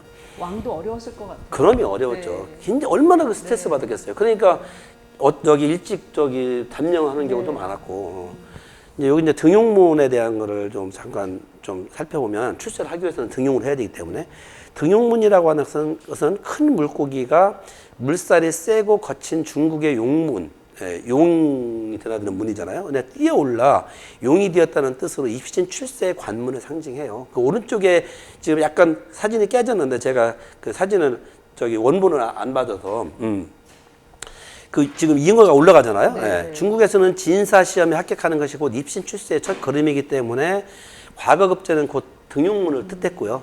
조선시대 사람들도 과거 시험이 유일한 출세길이었기 때문에 잉어를 새긴 벼루나 잉어가 뛰어오르는 양리도를 공부방에 걸어두고서 그 과거 그 급제의 꿈을 그런 꿨죠. 그 위에 있는 것이 양리도예요. 그 그림이. 그게 잉어가 뛰어오르는 것들이죠. 그다음에 그 아래에 있는 것이 이제 잉어가 새겨져 있는 여기 지금 보시면은 여기에 이 부분에 그 잉어가 지금 보이시죠? 흐릿하게 보입니다만. 자, 이렇게 이제 과거제도, 그럼 이제 조선시대 과거제도는 어떻게 이루어지는지를 간략하게 여기서 자세하게 볼 수는 없잖아요. 제 주전공도 아니고요. 과거제도는 학문적 능력만 있으면 중앙관리로 진출할 수 있는 그런 기회를 제공했던 거고요. 이게 말이 그렇지 사실은 좀 다르기도 했죠. 조선시대는 학문을 숭상하는 유교사회였기 때문에 과거 시험을 통한 관리로서 임용은 출세길이자 가문의 영광이었다고 그래요. 그래서 문과, 무과 합격자는 3일유가라는 말을 많이 들어보실 거예요. 3일 동안에 놀유자, 거리를 돌아다니는 거죠. 요즘에 그 거리 행진하듯이. 어사화를 꽂고 악대를 동반하여 3일 동안 일가 친척들과 시험 감독들에게 인사를 다니는 거예요. 여기서 어사화가 뭐냐면은 여기다 꽂는 거 머리에다가 거기 위에 오른쪽에 있는 그거예요. 이 모자에다가 정자관에다 이렇게 이게 저거죠. 이거 모자에다가 찢는 그 모자죠. 이거는 어디서 많이 나왔냐면 심청전에서 그렇죠. 저기 심청전이 아니라 저기 그 춘향전에서 나오죠. 이도령 얘기죠. 이도령의 얘기입니다. 이도령이 남원에 이제 과거급제가 들어오는 모습이죠. 어사출도. 그러나 과거 시험이 출세의 도구로 전락해서 서원이나 향교교육은 입시 위주로 바뀌었고요. 어떻게 생각해요? 요즘에 똑같아요. 요즘에 대학 입시가 그죠? 중고등학교가 대학 입시처럼 바뀌잖아요. 윤리교육을 시키는 것이 아니라 우리가 지난 시간에 배웠던 것처럼 빈번한 과거 시험 시행으로 급제자는 늘어났는데 문제는 관직수는 제한되어 있어서 요즘에 사법고시 합격해놓고서도 공무원 6급, 7급, 5급 공무원으로 간다고 그러잖아요. 이런 것처럼. 그래서 그 관직에 임용되지 못하는 그런 폐단이 있었다고 그러는데요. 이런 이제 관련 유물로서는 그 시권이나 고강단자, 홍패, 백패, 어사화 등을 좀 보겠습니다. 여기 지금 제일 위에 있는 왼쪽에 있는 것이 시권이에요. 시험 답안지죠. 네. 그다음에 어사화 오른쪽에 있는 거고요. 그다음에 고강단자 그 합격자 명단을 보여주는 것이고, 그 옆에가 과지 그 시험 여기 빨간 색깔 온 거 이게 채점 먹는 거예요 이게. 이게 시험 답안지예요 이게. 네. 그다음에 홍패는 이제 벼슬자리로 나가는 실제 나가는 저기 시험이고요. 네. 백패는 이제 초시. 예. 초시는 그 생원이나 진사를 말하는 거예요. 그래서 이 하얀 백패를 가지고 있는 사람들은 벼슬자리까지 못 나가는 사람들이에요. 예, 홍패 빨간 거를 가지고 있어야 돼요. 홍자가 좋긴 좋은. 그럼요. 예, 붉은색. 아, 그렇군요. 아, 거기에 또 연결시키시는군요. 네, 네. 아, 이제 문관과 무관을 좀 간단히 살펴보면, 문관은 문과 시험 출신 관리로서 조회, 그러니까 경복궁 같은 데에서 조회할 때 네. 동쪽에 쓰는 거죠. 경복궁 근정전 앞에 가보시면 이렇게 정일품에서 쭉 이렇게 양쪽에 있을 거예요. 네네. 그쪽에 네. 오른쪽에 동쪽에 있는 것이 문관이 쓰는 자리고 왼쪽에 있는 것이 서반이 쓰는 거죠. 예. 그래서 동쪽의 섬으로 동반이라고도 했어요. 예. 무관을 서반이라고도 하고, 문과 시험은 사서, 삼경 등 유학 경전에 대한 지식과 부, 송 등 문장력과 논술력을 시험했는데, 소과와 대과를 거쳐야 비로소 문관이 될 수 있었어요. 그래서 소과는 생원과 진사를 말하는 거고요. 아까 이제 말씀드렸던. 실질적으로 요즘 우리가 옛날에 막 외워서 시험을 봤잖아요. 네, 네. 그런 것처럼 조선시대 때도 외워서 지식을 이유는 그런 하나의 시험이었던 것 같아요. 그러니까 뭐를 외워가지고 잘 쓰면은 합격시키고. 요즘도 논술 시험 보잖아요. 그렇죠. 근데 논술은 그래도 다르죠. 논술은 뭔가를 응용해서 자기의 생각을 넣게 하죠. 그렇죠. 예, 근데 실제적으로 그냥 옛날에 어떤 성현이 썼던 이야기들을 그대로 그냥 풀어서. 풀어주는 것이 이제 그런 것들이죠. 그런데 이제 조선시대에는 학문과 유학을 숭상해서 무관보다 문관을 우대했던 것이고요. 문관은 최고직인 정일품, 영의정까지 오를 수 있었죠. 영의정 이상까지 올라가면 어떻게 돼요? 반역이 되는 거예요. 네. 그 임금님을 반역하는 것도 안 되죠. 영의정이 최고의 목표였던 거죠. 그래서 승경도 또는 종정도 놀이에서도 영의정까지만 나와요. 그 임금님 없어요. 네. 무관은 정상품인 절충장군까지만 이렇게 이제 올라갈 수 있었어요. 그러니까 무관 출신 집안이라고 그러면 정상품까지밖에 못 가는 거예요. 그러니까 우린 무관이었는데 정일품에서 이거 거짓말인 거죠. 예. 그럼 무관으로서의 그 위까지 올라갈 수 있는 사람은 문관이 했던 거예요. 네. 예, 저 자리를 차지했던 거죠. 그래서 문관은 조정에서 양반 관리를 첨가하는 인사권을 가졌을 뿐만 아니라 최고 무관직을 겸임함으로써 군사 지휘권까지 장악을 했던 거죠. 지금 말하자면 국방부 장관이나 무슨 이런 경우를 해군 공군 사령관을 다 문관이 했던 거예요. 예. 조선 후기에는 문과 시험을 거쳐 문관직에 나아가는 것이 최고의 출세이자 영광이었던 것이고요. 여기 이제 보시면 그 영정이라든지 달령 이런 것도 한번 보시도록 하겠습니다. 여기 이제 그 달령 전부 이제 문관들이 입었던 옷들이죠. 예, 각대, 영정, 이렇게 이제 앉아 있는 사모, 어사와 목화, 공신 노권, 공신이 된 노권은 준 거죠. 자연은. 무관에 대해 살펴보면, 무관은 무과시험 출신의 관리로 조회 때 서쪽에 쓰므로 서반이라고 아까 말씀을 드렸고요. 무과시험은 병조나 훈련원, 각 도의 병마절도사 주관하에 병서와 활쏘기 등의 무예기술을 시험을 해서 문과와 달리 대과만 실시해요. 초시가 없었어요. 예. 무관은 법제상으로 문관과 동등했지만 법으로는 똑같았어요. 학문과 유학을 숭상하는 조선 사회에서는 문관을 더 우대했고요. 무관의 최고 관서는 중추부와 훈련도감 등이었는데, 오늘 말하면 국방부 같은 데겠죠. 훈련도감이 이제 국방부 같은 데겠죠. 무관은 정상품 절충장군까지만 올라갈 수 있었고, 이들 관서의 우두머리는 모두 문관이 겸직을 했고요. 무관이 비록 문관에 비해 차별을 받았지만 임진왜란 이후 매년 실시된 무과시험과 완화된 응시자격 등으로 조선 후기에는 하층민들의 신분 상승을 돕는 이 무과시험이 그런 출세 도구가 되었다고 해요. 요즘 이제 무관에 관한 모습을 좀 보겠습니다. 병부 주머니고요. 병부 주머니, 이 병부를 그 병부 주머니에 넣고 다니는 거예요. 신분증이죠. 전 때는 이거 차는 것이죠. 전립, 모자죠. 동계, 화살을 넣는 거죠. 거기 이제 화살통과 화살을 보실 수 있습니다. 여기서 이제 초원에 대한 거를 한번 이 초원은요, 유물이 우리나라에 별로 많지가 않아요. 우리 지금 여기 보시는 유물은 우리 민속박물관에 지금 소장하고 있는 유물인데요. 그 오른쪽에 있는 그 흐릿하게 보이는 흑백으로 된 것이 이 초원을 끌고 가는 모습을 여기 조선 구한 말에 찍은 사진이죠.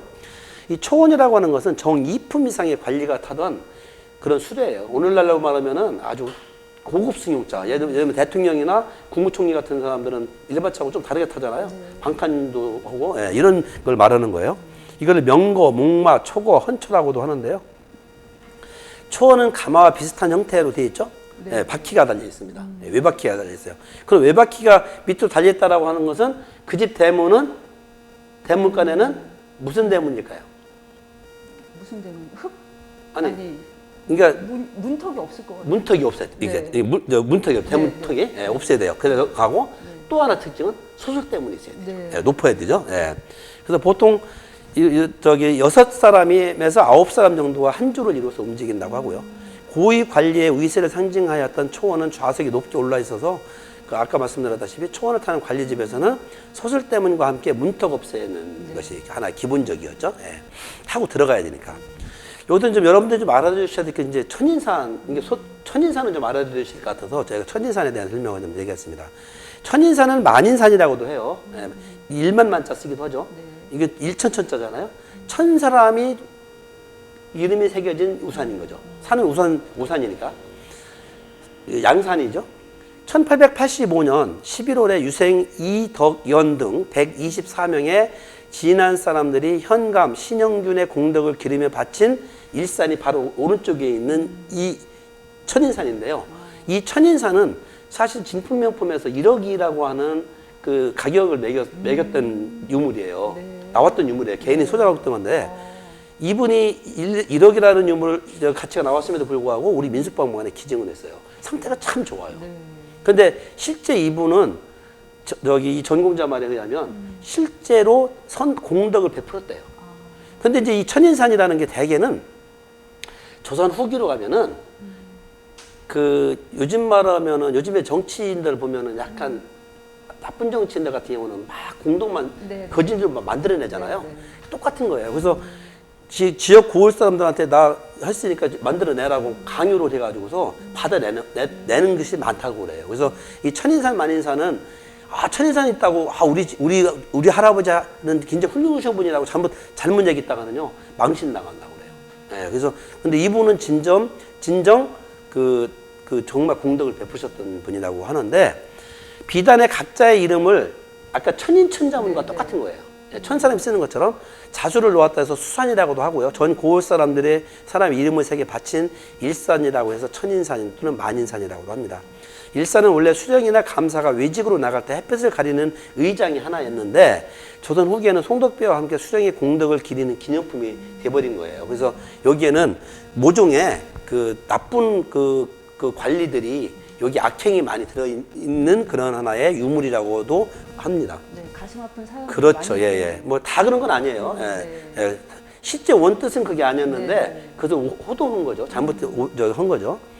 이건 후수와 폐옥을 좀 한번 보시면 후수와 폐옥은 조보, 이제 저기 관리들이 입고 가는 옷에 이렇게 앞에 차는 거예요.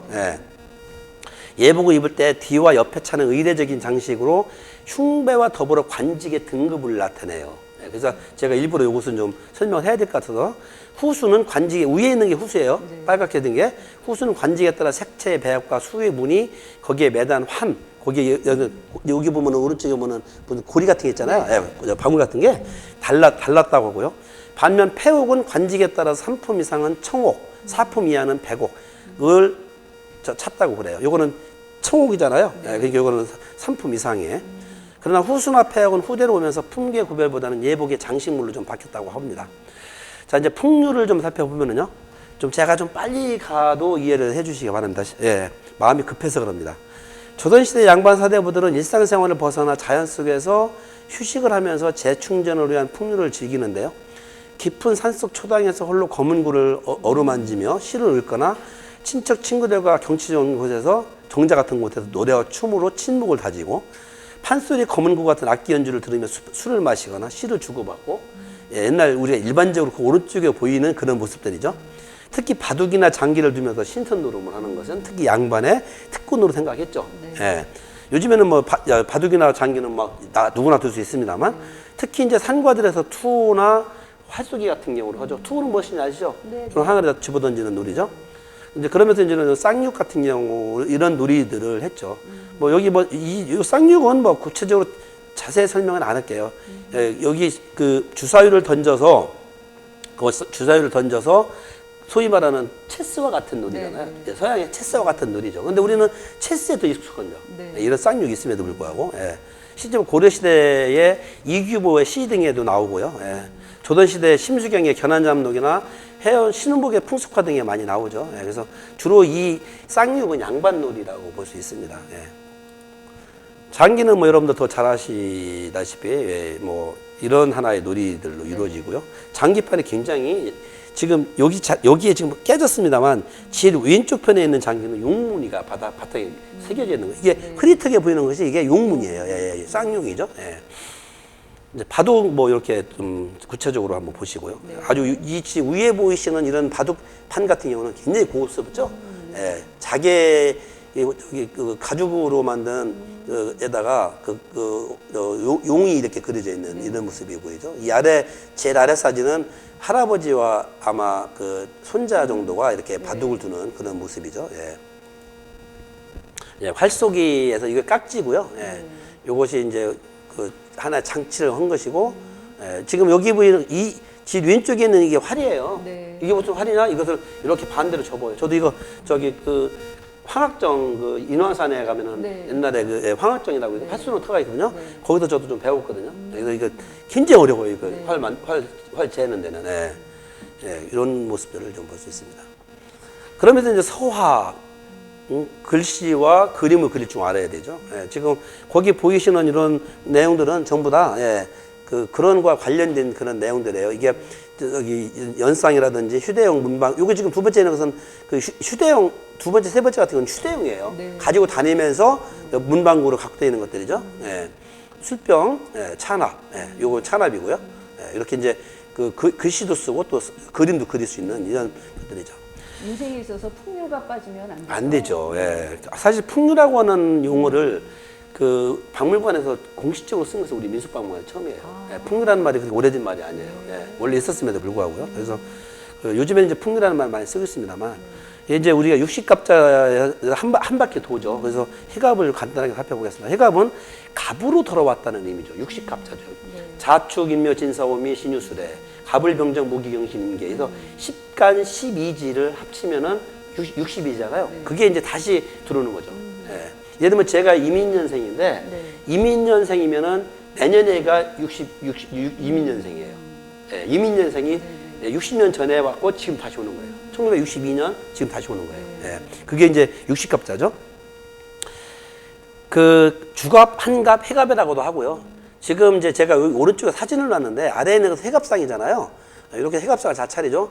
제가 위에 있는 마네킹을 좀 나와봤어요. 이게 우리 민속박물관에 이게 민속박물관 3년 시관에 전시되어 있는 사갑인데요.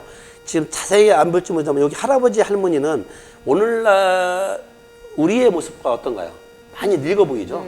이건 실질적으로 92년도에 그 전주에서 실제 해갑 차례를 하신 분을 모델로 만든 마네킹이에요. 그러니까 실질적으로 그 당시에만 30년 전만 하더라도 60이면 할아버지였다라는 거예요. 네, 이런 모습을 한번 제가 일부러 한번 봤고요. 해갑녀라고 하는 것은 만 60세 생일날에 해갑 또는 환갑이라 하여 잔치를 하는 것을 해갑녀라 하고요. 전통사회에 있어서 60세는 장수를 뜻했고요. 지금은 한 100세 정도, 90세 정도 돼야 그래도 약간 아쉬워하잖아요. 네. 중국에서는 기로라 하여 공경의 뜻을 표했지만 우리나라에서는 자손들이 이를 영광스럽게 여겨 친척과 친구들을 초대해 그 생일을 기념했고요. 우리나라 옛날에 70이 되면 기로라고 그래서 그 의자하고 지팡이를 임금님이 하사했죠. 네, 그런 모습이 있는데요. 해갑잔치에는 백수백복, 뒤에 지금 저 그림에 보이는 D가 백수백복도라고 그래서 글씨로 수복 관련된 글씨가 쫙 그려져 있는 그 병풍이에요. 예, 지금 흩어도 안 보이는데 그래서 해갑상을 차려 장수를 축하하고 술을 올리면서 더욱 장수하기를 기원한 거죠. 그러니까 새로운 60갑자를 살았으니까 한 생을 더 사십시오라는 의미가 있는 거예요. 그러니까 저 같은 경우 내년 이후에는 한 생 더 사는 거예요. 이제 예, 아쉬움이 없는 거죠. 이러한 희갑잔치는 오늘날까지도 부분적으로 이어지고 있으나 평균 수명이 길어짐에 따라서 이제는 칠순, 고희연 또는 팔순, 산수연을 주로 하죠. 예, 팔순 잔치를 할 때는 산수연이라고 합니다. 네. 예, 예. 그 해갑년은 남의 나이를 먹는다라고 이런 표현을 해요. 자연이 정한 본인의 수명을 다하고 수명을 다하지 못한 다른 사람의 수명을 먹는 것으로서, 그게 무슨 말이냐면 60 이전에 죽은 사람들을 말하는 거예요. 예. 이후의 삶은 하늘이 준 덤, 예. 윤달을 덤달이라고 하는 것처럼 덤 인생을 산다고 였고요. 그래서 노인이라는 자각이 노욕을 버리게 하는, 이제는 아무 욕심이 없어 이래야 되는데 요즘에는 욕심이 더 생기는 것 같아요. 해갑잔치는 살아있는 사람에게 지내는 제사란 뜻의 산제사라고도 하고요. 자손들은 해갑날에 수의나 관 등의 장례용품을, 그러니까 해갑을 맞이하는 사람에게 예물로 바치기도 해요. 예, 선물로.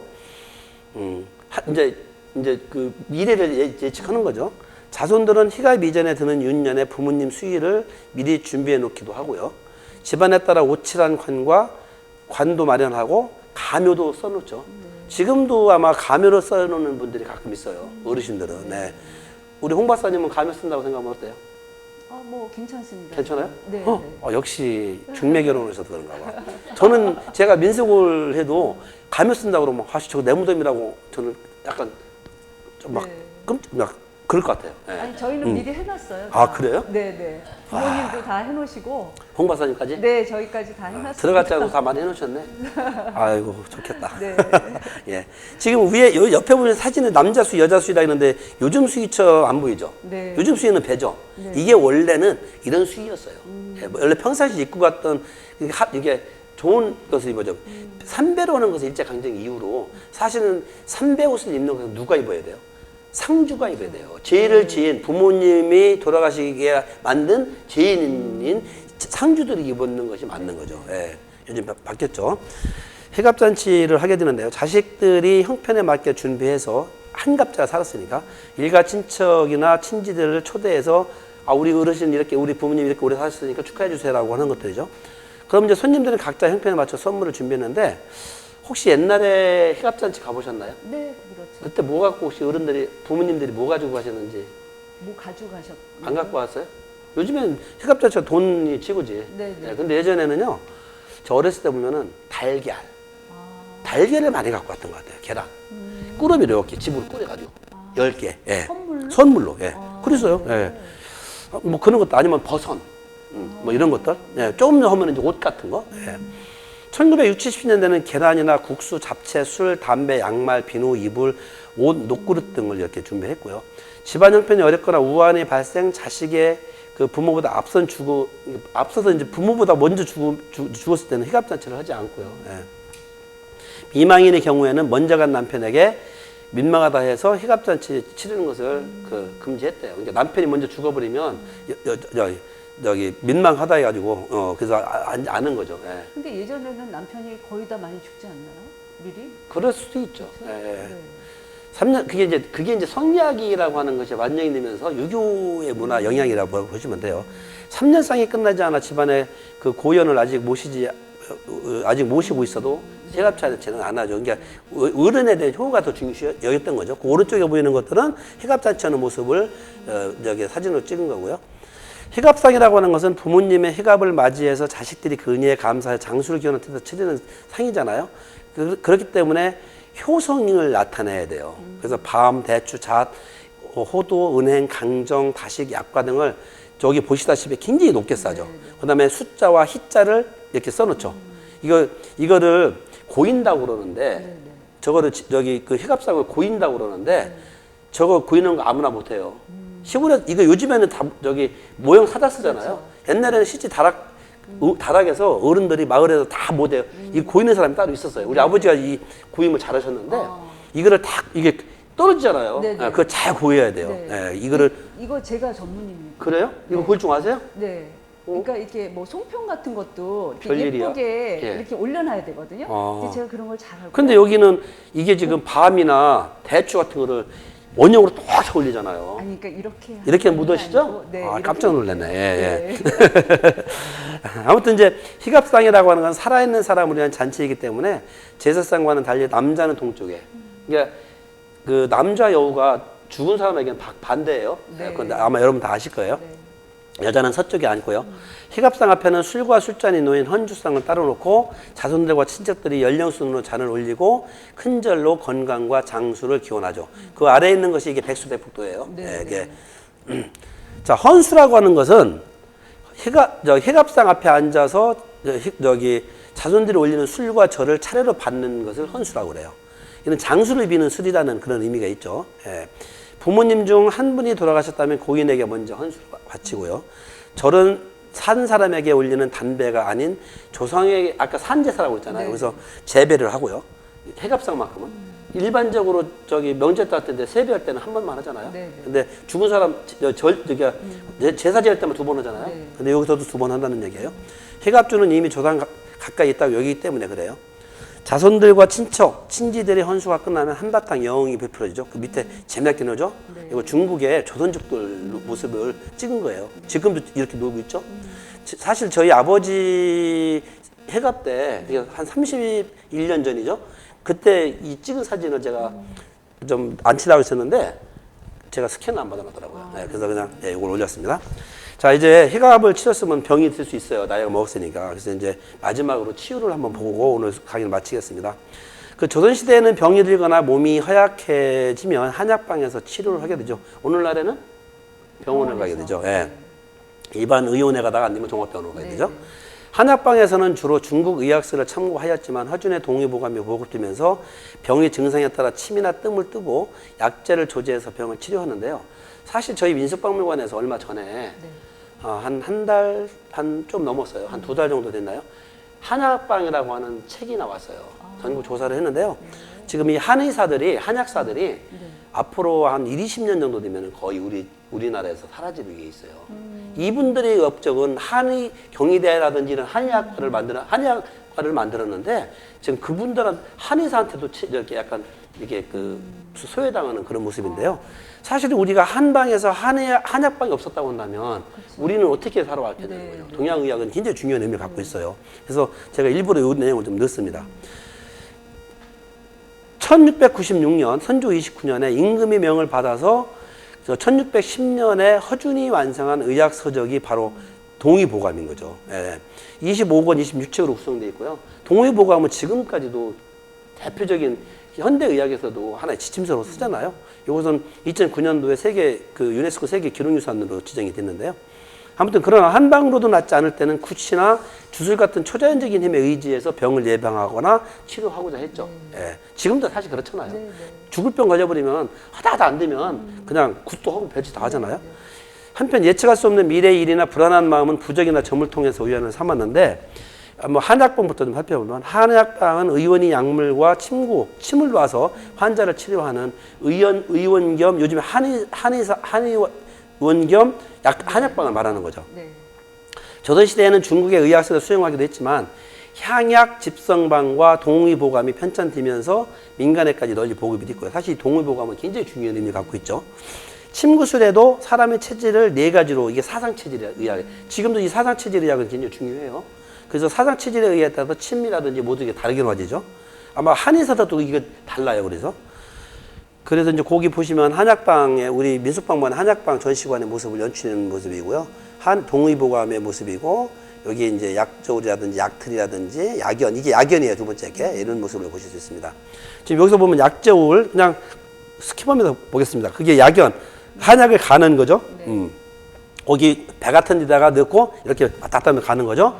약작두죠. 썰는 것이고요. 그 다음에 이 약을 짜는 것이죠. 그 다음에 이 약탕기에다가 넣고 짜는 거죠. 그 다음에 그 약장은 이제 얘를 이제 재료를 넣는 것이고, 지금 오른쪽 우편에 있는 것이 동인도라고 해서 혈이죠. 인체 혈. 그 밑에가 이제 만들어 놓은 것들이고 혈을, 동인도를. 자, 침구도를 좀 보면은 침구도라고 하는 것은 한방에서 침이나 뜸을 뜰 때 활용하는 피부나 근육에 나타나는 중요한 반응점. 360 경혈이 있다고 하는데요.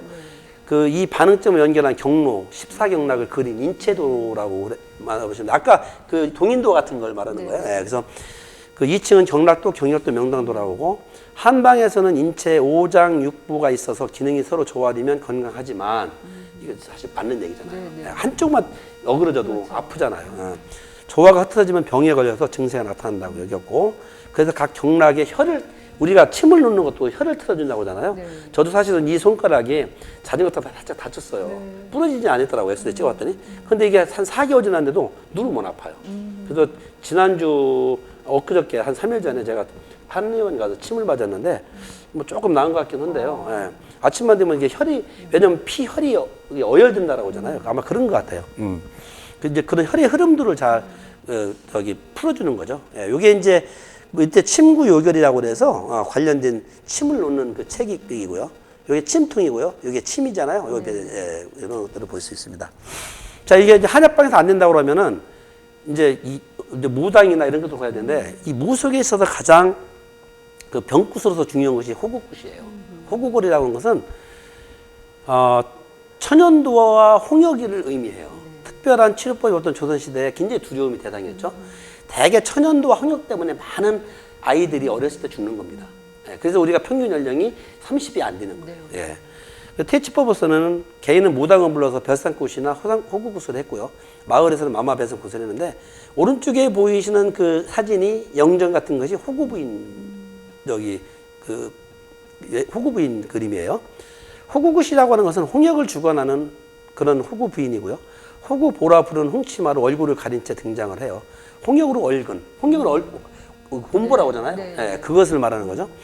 호구부인은 얼굴에 상했으니 분을 살 것을 달라고 제갓집에 요구하고 제갓집이 호구부인의 얼굴을 다 가릴 정도의 분값을 주면 호구부인은 제갓집의 평안을 약속하며 호구부를 벗고 춤을 추고 뭐 이런 것들이에요. 그래서 여기 관련된 것들은 전부 무술과 관련된 것들이에요. 제가 거기에 설명을 써놨기 때문에 일일이 제가 설명을 안 하겠습니다. 이게 이제 다 무당과 관련된 그런 것들이고 오방신장기에서 한 가지 제일 아래쪽은 오방신장기라고 했잖아요. 5가지 깃발이잖아요. 오방은 그 빨강, 하양, 파랑, 노랑, 청색이잖아요. 네. 그 방위를 가리키는 것이고 여기서 그 무당들이 이렇게 막 뒤집어가지고 가려가지고 대를 뽑혀야 하잖아요. 네. 어느 길을 뽑으시면 가장 재수가 좋은지 아세요? 이거 잘 몰라요. 우리 홍 박사님 혹시 전부로 무당집 가보셨나요?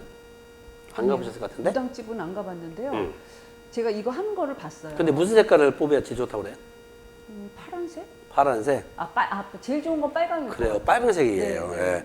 하얀 색깔이나 검은 색깔 뽑으면 다시 저기 뽑게 해요. 예. 이게 빨간 색깔입니다. 자, 이제 마지막으로 주술과 전봉인데 주술이라고 하는 것은 인간이 초자연적인 힘을 빌어서 어떠한 목적을 달성하고자 할 때 행하는 의식을 주술이라고 하는데 주술은 무당이나 세시풍습과 관련되어 있어요.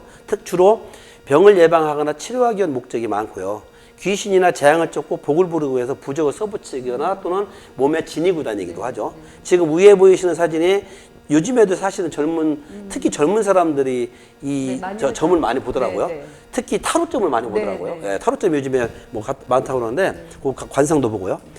그다음에 전복이라고 하는 것은 예측할 수 없는 미래의 일을 미리 예측하는 걸 말하는 거예요. 예, 그래서 전복에는 자연현상으로 점을 치는 자연관상점, 꿈점, 몽점, 강신을 받아 점을 치는 신비점, 이게 무당들과 관련된 거죠. 신이 내리는 거죠.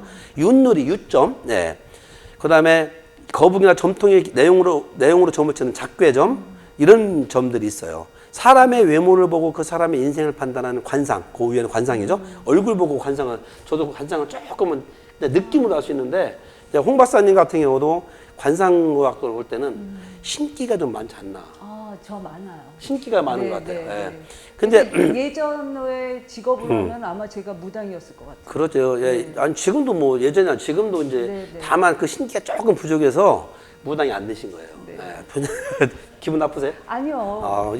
역시 이제 우리 전통 문화를 아끼시는 분이네요. 여러분들 뭐 그 신기 있다고 해서 아프게 생각 없어요. 제가 지난번에 하다시피 이스라엘 사람들은 영적인 세계가 높다고 굉장히 긍정적으로 말하잖아요. 근데 우리는 신기 있다고 그러면 굉장히 부정적으로 내가 무당이야 이러죠. 이게 조선시대에 와서 그런 거예요. 아무튼 이제 그 수상점 이런 것들이 있고요. 부적판으로 들어가면 유물을 보시면 이렇게 이제 지금 우리 그 유물을 내서 보는 거예요. 지금 그 삼재부 같은 경우는 그 오른쪽에 보는 그 독수리 같은 것들이 삼재부고요. 예, 그다음에 그 당사축제 같은 경우는 이제 12띠를 가지고서 네. 점을 보는 이런 것들입니다. 예. 자, 이렇게 해서 지금 이 두 번째 시간에 제가 이제 조금 좀 혼례 시간 이해보다는 네. 좀 빠르게 오토바이 형식으로 말씀을 드렸는데요. 특히 우리 홍 박사님 말씀할 기회도 안 줬는데, 우리 홍 박사님 한번 좀 네. 마무리를 좀 해주시죠. 네. 그동안 저희가 일생의례, 평생의례, 통가의례에 대한 이야기를 말씀을 드렸는데 많은 의미가 있었다. 그리고 옛 것과 지금 현대의 것이 서로 그렇게 상반되거나 다르지 않다라는 것을 알았고요. 저도 이번 기회를 통해서 많이 배웠습니다. 네, 여러분들도 많은 도움이 되셨으리라 생각이 되고요. 저희는 오늘 여기까지 하겠습니다. 예. 네. 아마 다음 주에는 이제 오늘까지가 이승의 문제였다 네. 본다면 이제 저승에 대해서 우리 조사들은 어떻게 대처를 했는지에 대한 얘기일 거예요. 그래서 네. 특히 오늘 보니까 3일 대체 휴무 공휴일까지 해서 3일 네, 연휴잖아요. 네, 네. 근데 지금 이렇게 보니까 한 20분 이상이 이 네. 아주 정말 귀한 시간에 이렇게 참여해 주셔서 정말 감사드리고요. 네. 다음 주도 다다음 주인가? 다다음 주라고. 다다음 주에 네. 다다음 주에 아마 저승해를 어떻게 대처했는지에 대해서 정말 이쪽의 전문가 선생님하고 같이 듣는 시간을 하면 좋을 것 같습니다. 혼례에 대해서도 많은 관심을 가져주시기 바랍니다. 우리의 미래입니다. 네. 그럼 여기까지 마치겠습니다. 감사합니다. 네.